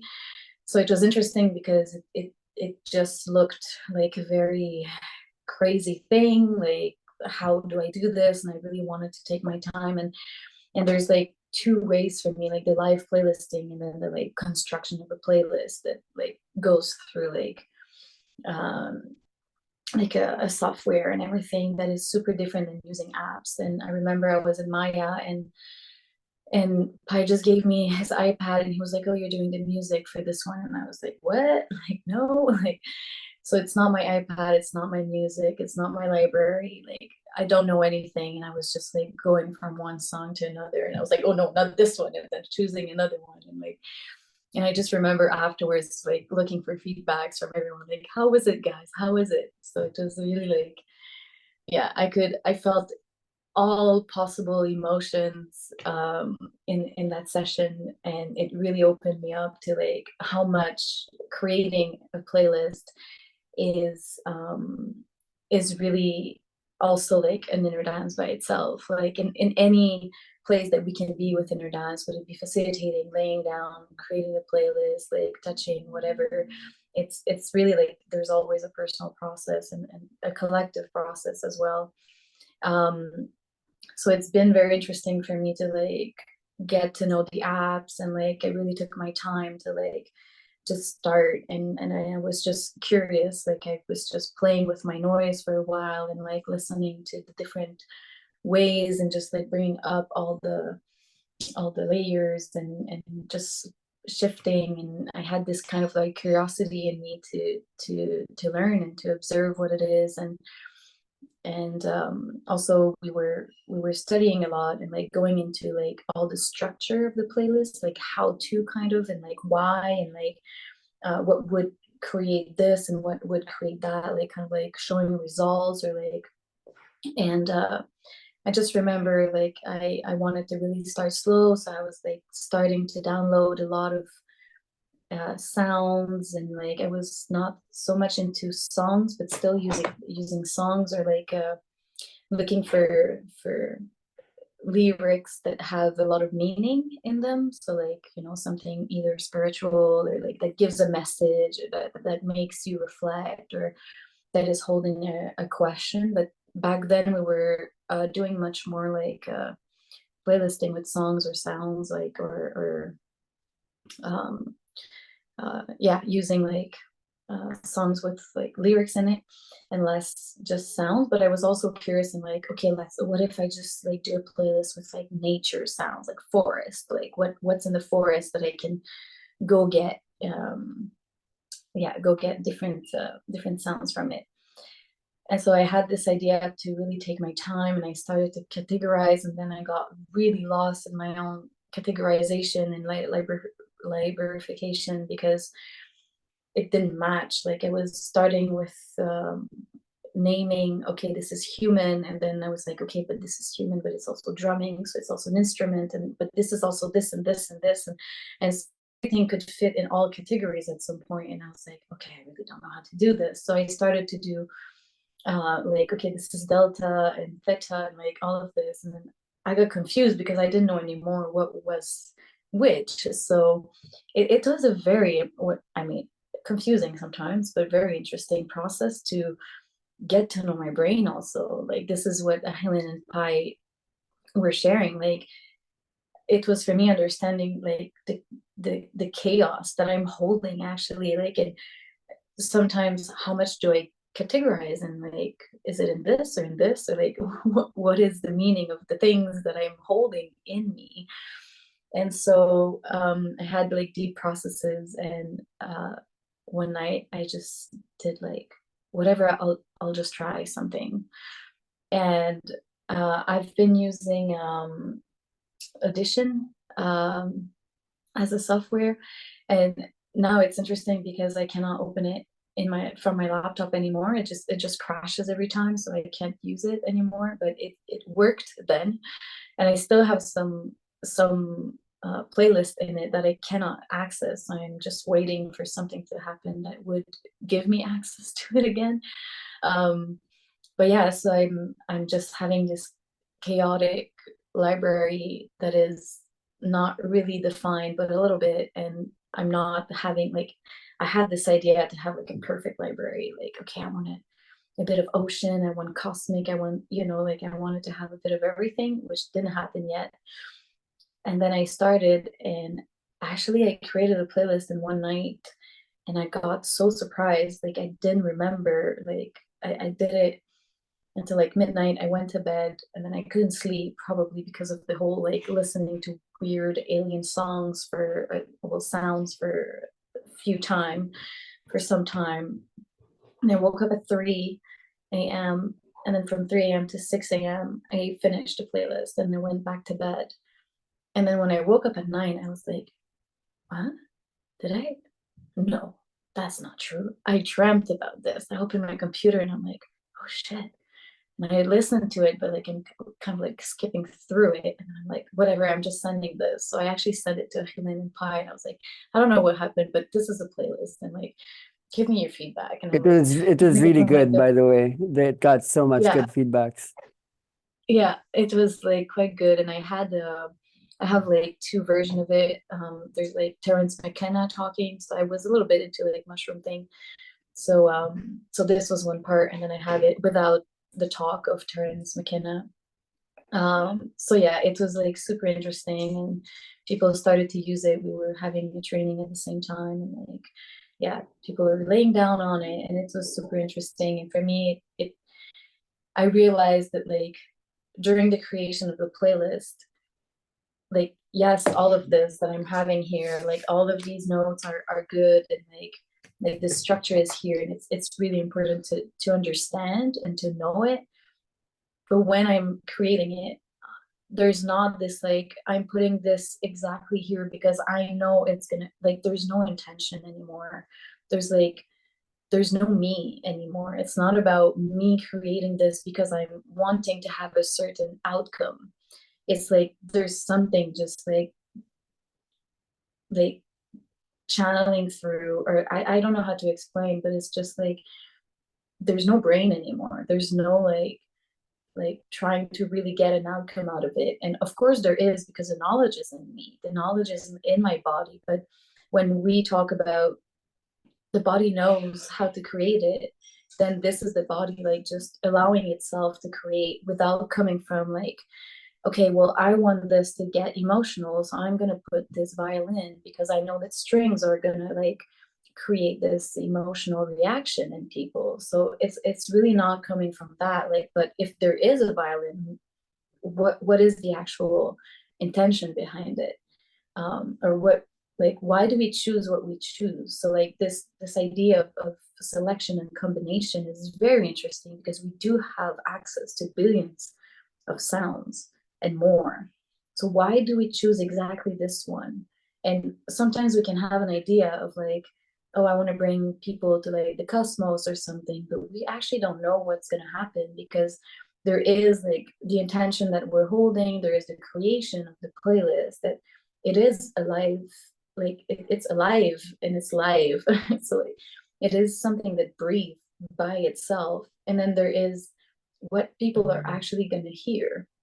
Like, people don't hear every layers all of the time. They hear sometimes just one or the other, or like sometimes it's chaotic because they hear everything at once, because actually they hear what they need to hear, because this is their own personal process, or they're tapping into the collective process that is right now at exactly this point in time and space. So it's like, even if I'm trying to hold an intention to create a certain outcome, can I actually hold that as much as I want to. So it's very interesting to like You know, like something so yeah. deep that comes out of what you're saying that I've always known this, but I'm not able to word it. So let's say we go into the mystery of it all. Like why that one? Considering the amount of choices we have now, because we have access to all the other ones, like millions, billions of sounds. There's something about the mystery of letting that get chosen, but then there's this like a divergence between what could be like something like ego. So let's say but it's ego death, because when you choose that, the channeling from space means that it needs to be channeled, but when you keep repeating it because it has the effect that you want, then you're not working from mystery. So there's something about, it's actually quite scary to do this playlisting live or studio work, because you have to open up yourself to make that be the one. And it could be the wrong one, but if you're in that space, it's always going to be the right one. But then when you are wanting it too much, and then you're losing that ability to go into space. Selection is really just letting something come from space. Then it collapses, you know, like a point that otherwise could be like a wave. So just listening to you, that just, yeah, you know, it's partly why we do it, because it kills our ego when we go into that hugeness. Yeah. Yeah, it's like when I remember we were in a training and we were going through like Orange, the topic, and I had this idea to pick this specific playlist. And you know, I'm on the iPad and I'm like about to click on it, and I wanted to DJ on top of it, and then my finger just went one down, and then the playlist started, and I'm like, well, I cannot switch it anymore. So I cannot, like, I'm like, my intention was like to put, let's say, Boom Room, and then it's like the one below, and I'm like, well, the space is asking for it. Like, I cannot, like, there's a limit to the control that we can have, and I was not like controlling. I was just like, oh, it's Orange, just the boom, boom, boom, boom. But then it's this interesting space of like, I need to allow myself to like surrender to whatever is there, because it's not about the me that is doing it. So even, you know, I had processes of like, should I say like, oh, this is my playlist, like, or this is just a playlist, like how is it like me doing it, as much as like it's just like everyone that is around me that is creating it as much, like, Yeah, like also it's never ever personal. It's actually the exactly. So opposite of that's what, anything personal. and that makes it the collective is always like creating it together. So it that actually helped me also to remove myself from what is it that I am creating, and helped me to be like, okay, like I have this kind of like urge to create a playlist, so I'm just going to go into it and create it. And a lot of the time it just became like yeah, just something ends into something else. And then even at the end, like especially I think live playlisting, when I'm using like apps and things like this, and I'm recording it, and then this is exactly like just the moment where everyone in the space uh channeled it with me, and we just co-created it together. And then all the kind of like little fuck up that can happen, like the speaker, you know, didn't work so much, or the glitches or this and that, and it's just part of like the little noises. Like I could also go get a sound of glitching on the internet to put in a playlist, but when it's happening live, it's part of it. Like, so the same thing when we're playlisting live and we have a session, and then we hear like dogs in the background, or like people chatting, or you know, something like this, or window closing or things like that. This is also part of the playlist by itself. So it's to understand, and it's still like always in my mind to understand what is actually a playlist.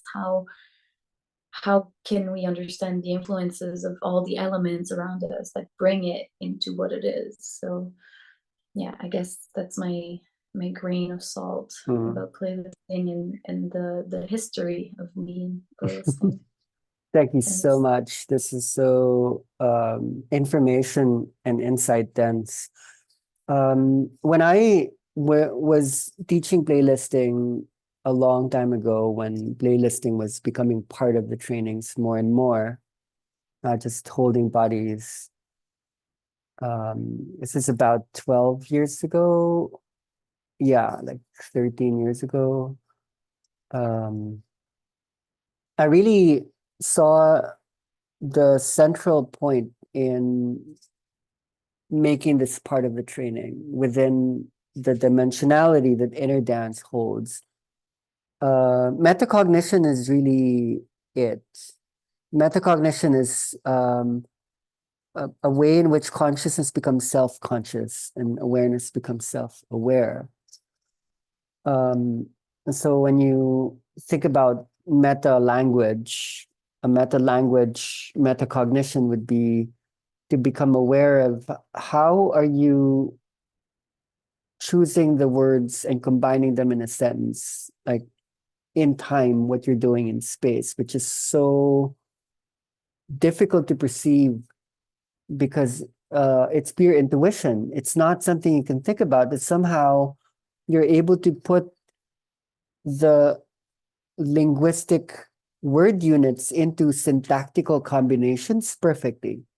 You know, from the first word to the last word, it's perfect. Even before you started the first word, you had already designed the last into the whole thing.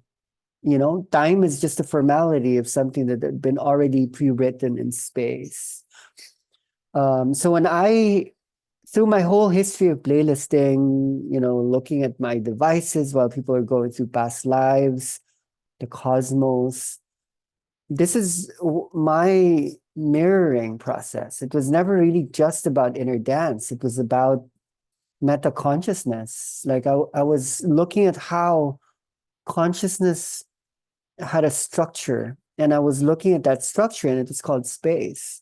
And if there was an awareness of that, we come close. It doesn't need to be, you know, that we get it, but we actually come close to how are you constructing yourself? How are we constructing a universe? How are we creating the day? You know, how do you make things up? What is causation?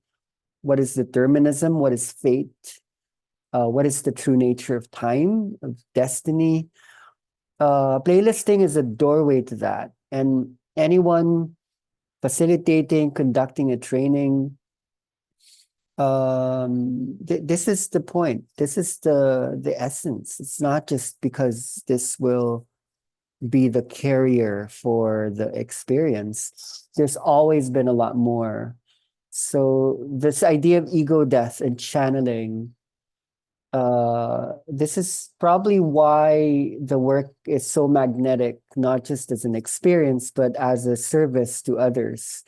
It kills you. It kills your limitations, your name, it kills your you know, an aspect of your mind. It doesn't kill your mind because there are always dimensionalities of the mind, but it kills you to do this. And which is why a lot of people probably wouldn't want to do it because it's scary. Choice on the level that we're speaking is so huge. When you know that there are people laying down totally open, you know, hearts open, body open, and they will expose themselves to your channeling. The moment you give way to your own control mechanisms, the whole space gets stuck. And then the moment you just open the pathways for the infinite to allow itself to reverberate in layers, you know, in multiplicities, simultaneities, like all at once, something's happening that's coming from another dimension, like making its way here. And then people have these descriptions. It was magical. It was this and that, but it's actually the dimension, the other dimension where there's so much more than it makes its way here. So I can't like understate the amount of service facilitators actually put in when they are bringing in that space. And then we're not talking about just music anymore. We're talking about how did I know to touch that part of the body? How did I even know to go to that part of the world to hold that kind of space? So you don't know, but it's actually making itself known. But it's not you that's knowing. It's like the knowing that's like the whole room knowing itself. Almost normalizing as a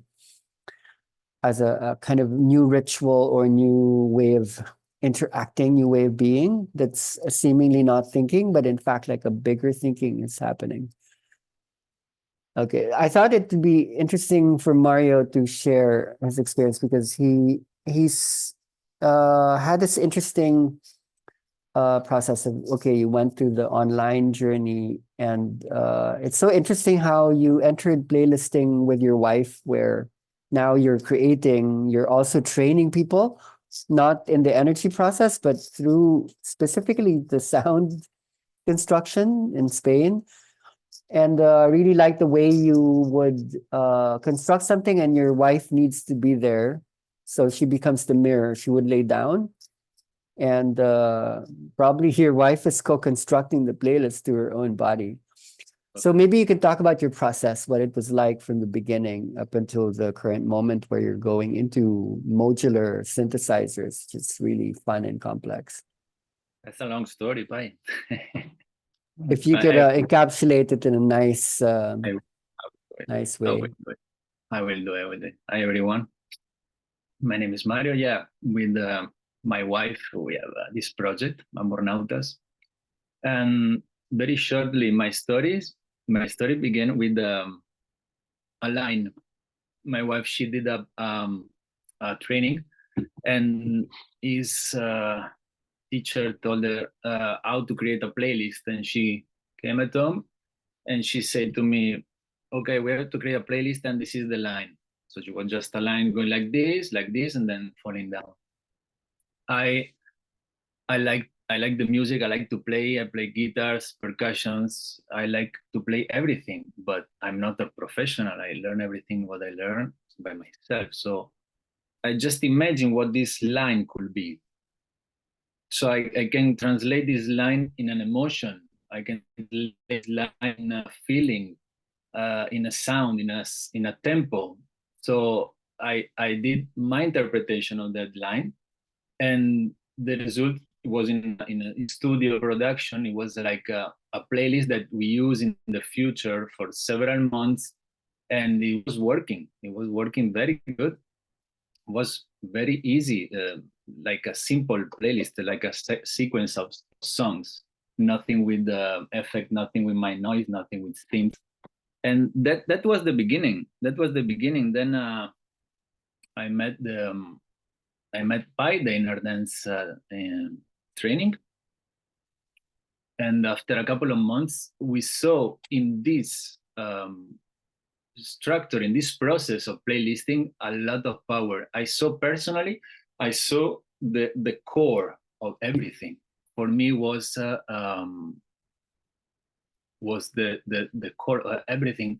Also, I think because my wife, so we're together on all these spaces, so it's easier for me think on this way. So I can produce, I can create music, and she can stay and she can leave the session. She can stay with the people. So it was something natural, like giving my interpretation of this by creating a playlisting training here in Spain, and transmit this to the people coming from different techniques. And it was like, okay, focus on 12 stages. Focus on 12 stages, but you have to enter on 12 stages. So for me, 12 stages was the nucleus of everything, because everything was around it, the creation of the playlist. And it was so important to transmit them the the sensation, the feeling, the what you feel when you pass through every stage. So it was a nice journey, and by using simple songs in the beginning, then you have a billion of choices over there. So from studio production was something natural. Start to use an iPad, and then the first question was when I will be ready to do it. So you are ready to do it since the beginning, I think, because you have to broken this limit that is not limit, it's just a point of view, and enter in the session and live it and create. So I repeat, for me it's easier because we are two persons holding the spaces.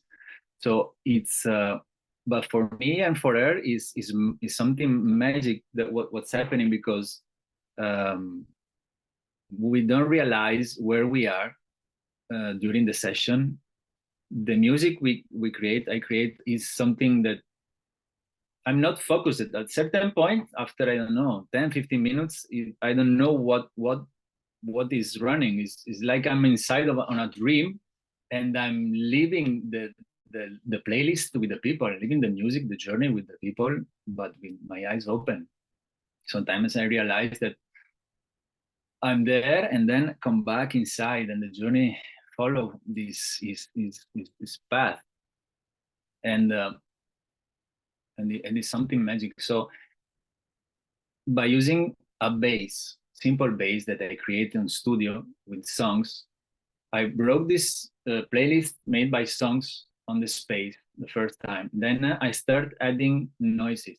So I add something secure, something that can hold the space from 0 to 60 minutes. So I'm quiet enough. I'm okay. Everything can happen, but I'm okay. The playlist is there, and then little by little you can start adding noises, adding synths, and then you start to buy some devices because you are curious. So first you have a MIDI controller. I can show you also what. And this is something that you can use in studio, but also in live. With this one, you can have all the synths that you want and manage the synths that Pi was showing you. And be curious. You want to know. You want to explore new sounds. Then you have technical issues for sure. There are something that is not working. Maybe the application crashes and everything, and then you start to find solution. And I found to manage DJ app in this device something very useful. Is different because DJ app has these kind of things that you can use several fingers to manage everything and to change sound and modify it, and it's amazing. Something that you cannot do with this one. But you can train with both things, and I like it. I like both. And then I jumped into the synth world, and then you start to buy beginning small synths, and then you start to turn knobs. You don't know what's happening, but you explore. I don't know what this device can do totally 100%, but it's like if I turn it on, I know where I am, and I know where I want to go without knowing, because I feel that I want to add layer on layer on layer on the top of the other one, and create a journey, and then slow down and take off layers, and then come back again and adding, and you're like you can turn around you and find some instruments and use it, but it's not about focusing on the technical stuff. It's like an interpretation of what you feel. So that's the easy part, because you are in the space. The people laying down, there is an energy over there, can guide you. You know where you have to go without knowing, and it's something magic that happens. So I invite you to jump in the space as soon as possible and try to do something live maybe with some friends, and it will be amazing. The first time I used the DJ app, I held a session for 20 people, something like that, and I was a bit scared because it was a new app, and it was like I felt like it was my life was dedicated to that app in that day, so I was pretty sure what to do. It's something that happened, I think, during a session. There is something magical happening there, and then you want to explore something more, and you arrive to the synths, to modular synths. And modular synths are something amazing. It's a very far away step compared with the studio production. If you want to play live, I mean. But changing, I show you. A modular synth is something like this. So you can choose which kind of synths, which kind of modules you want to. And each module is dedicated to a specific role. So this one can create, modify some waves and more stuff. This is a complete synth. So you can have drum station, you can have synths, you can have everything you want. And this one is a mixer. And then you have something that can modify the texture of the sound. So what happened here? So you start from here. Imagine you can produce a sound. You have an input and output on each one. So you can come out from this one. You can go in this one. And from this one, you can come out and enter on the second one and then the third one. So the sound is having a journey, and you can modify that sound, that one or many more, and then arrives to something totally new. It doesn't exist. It exists only over there because there are infinite possibilities. So from studio to this one is a nice journey.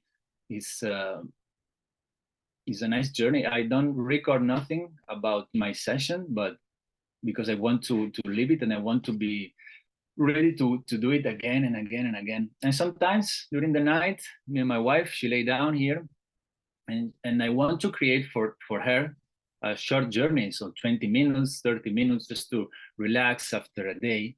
And it's something that having just one person, and a very special person, most important person of my life, beside me, laying down and living this journey, is like she can create this journey with me, and everything growing up from love to love, and something very beautiful every night for us.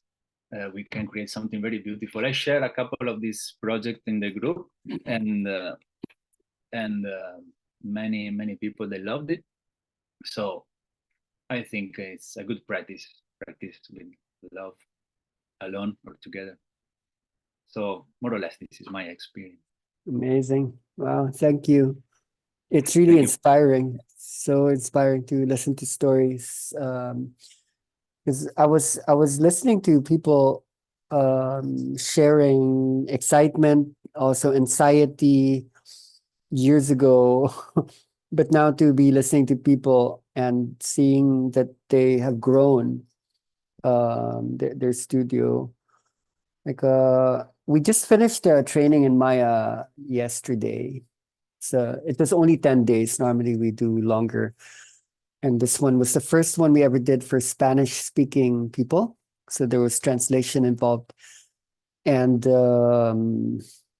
because I'm not able to speak so much, then I would be speaking to the music. But I really realized how much I loved creating music live, using mostly synthesizers. Like I have these synthesizers behind me. This is my modular. It's really like this brainy looking stuff. So I like Mario, I'm dispatching everything. Everything's interconnected with each other towards the back of the room. There's a whole bunch more. I just want you to imagine what the sessions in Maya look like. Where for me, I imagine this could be like a new hospital. And I mean this literally, because when I then taken the feedbacks from people, what got me really interested in synthesizers is the word surgery. Like they initially said, it feels like you're actually inserting like a scalpel or a knife into my body, and you're starting to move things around, until a lot of them started to move into the head. So they're saying it feels like a neuro surgical procedure. And then I just kept hearing it with big groups. So it really pushed me to understand, like, how are we? I didn't hear that from the older experimentations we were doing with songs, especially. But when I began to work with, like Mario, I work mostly with analog synthesizers. And analog synthesizers are merely instruments that harness the power of electricity, and somehow you can construct noise that can sometimes sound musical, but they're basically electronic noise moving through um, a space. And when you know how that starts to correlate with the nervous system, I got so interested in it, because I actually started to feel people's brains. So, like sometimes I call myself like a researcher, like a trainer, a teacher, but now I feel like I'm going into neurosurgery somehow with these new possibilities. Anyway, I'm really into not the digital realm, but I'm really into like raw. Like I want to understand, not even wanting to understand, but I feel like I've been on this journey to understanding how electricity gets formed and becomes a brain. How does it get to that point where we have these billions of neurons and quadrillion synaptic connections, patching the modules, patching the modulars. It's like patching from the parietal lobe to the occipital lobe, and then this one goes into the amygdala, and then this one goes into the hippocampus. And it's quite freeing. So in the spaces that we're holding here, I'm so grateful, because people are allowing themselves to be um like it's an exploration, some kind of energetic lab. And then we review feedback, then we take in, okay, like what did that do? And then they would say, okay, that took me to space, that was cosmic, or that took me to like my childhood, that was that memory, that was the past life. So it feels like we're coming close to isolating some of the more basic foundational units of what we thought was music, which is actually space and time coordinating into narrative, into structure. We're able to deconstruct, which is to also see how deconstruction in philosophy isn't about destroying. It's about understanding how parts are related to the whole. So a facilitator who starts to go into layers of complexity, which is still holding the simple. It could be something as simple as the noise app, for example, or even just choosing what playlist to use today. The deeper you go into this meta awareness, it's like something's beginning to speak to us, like somehow. And so something I think we need to relanguage or redefine is the word music. I don't think we actually understood music so much, and like the way people are experiencing music now. It's not just music. It was never just music. And sometimes it looks like we're producing music, we're music producers, but no, it's like the energy itself has helped us to formulate a way in which we can hold dimensions through these options, like could be shopping around for songs, shopping around for sounds or noises. But then when you think about platforms, each platform holds a particular dimension. So if you decide to stay within one, that's good. But then I think what we're playlisting now isn't sounds, we're playlisting dimensions. This is what I like to do. I like to move from so let's say I use a digital audio workstation inside the studio. I construct it here inside this room. And then when there's a training, I take that outside. I take the recording, I put that onto a DJ Pro app on the iPad. I play with that, but underneath it, I would still be constructing layers underneath and over. So I'm able to hold how many dimensions there. Like songs are dimensions. I layer that in Logic Pro. That's another dimension. I put in the noise app with the synthesizers, and then I'm speaking to the bodies. We're holding the bodies. That's at least 5 or 6 dimensions all happening at the same time. So even though that might sound complex for some people who have yet to go into even like the first dimensions, it's a growth process. Like I had to grow through it. It took me about, I've been doing this work for 17 years and I worked through it slowly. Now I'm watching people going into it faster because of what's available now that was not available then, because of just how much we also understand about this work. I think one of my last points that that is generated from this meeting, listening to those who have shared, listening to my own self, going into my history. I think playlisting grounds the things that we're studying, and people are studying often because of what they're experiencing. Knowing and feeling are two aspects of the same. They're two sides of the same coin. But the middle space would be the active creation, where perception and experience is always mediated by creation. That which you know is what you would express. What you express is what you would experience, and that would just loop back into what you know, either stabilizing or shifting, expanding or staying put.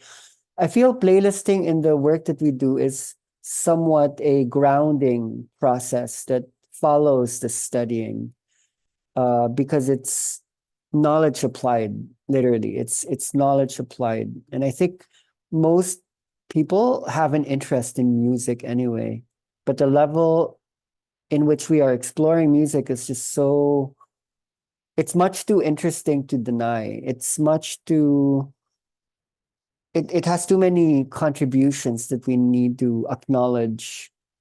So I think it is an opportunity for those facilitating and then conducting trainings to take this more and more as a way of constructing universes that could be for companies.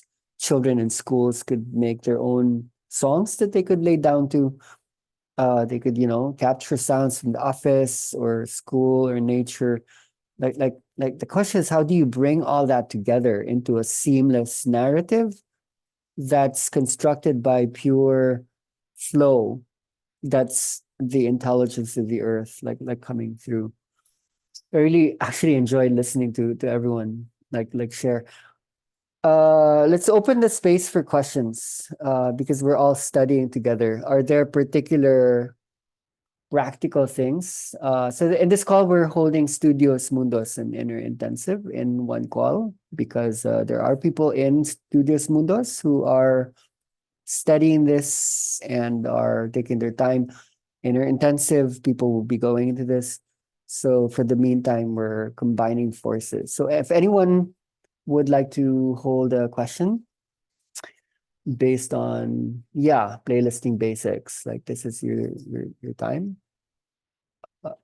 Else, we would call it a night, and we would just keep opening these calls that fall outside of the formal study calls. And it really takes a while, so we would cover one at a time particular things. Today we don't do that. We go into just the introduction. So any questions?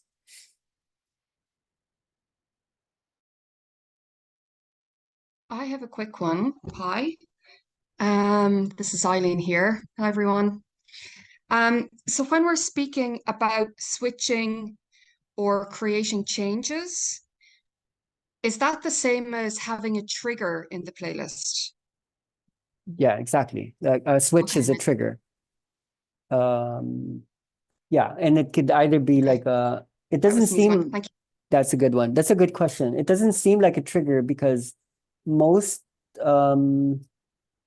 most songs that people use have like a gentle introduction and then there's like a build up.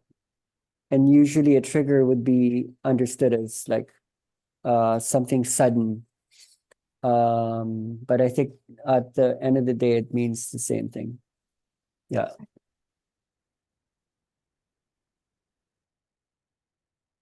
Really good to see you, by the way. You're back home and you were just, it almost seemed like you were just here. Anyone else has a question or idea? I think maybe it's, yeah, I think this has been interesting already. So let's call it a night. I think it's a good first call. We had a first call, but this is maybe the first one we really opened for basics. I hope this is interesting for you. I hope this helps you to get interested, to maybe start slowly as well, to develop questions later so that when we keep going into construction, when you start to maybe choose a platform, then yeah, like you're gonna scratch your head quite a lot. Like, okay, how does this work? Like, how do I connect this one to that one? How do I construct like a linkage or a switch? Then yeah, we go deeper. But for the time being, I think this is great. Okay, so maybe unmute yourself and we can say thank you and love and good night and goodbye.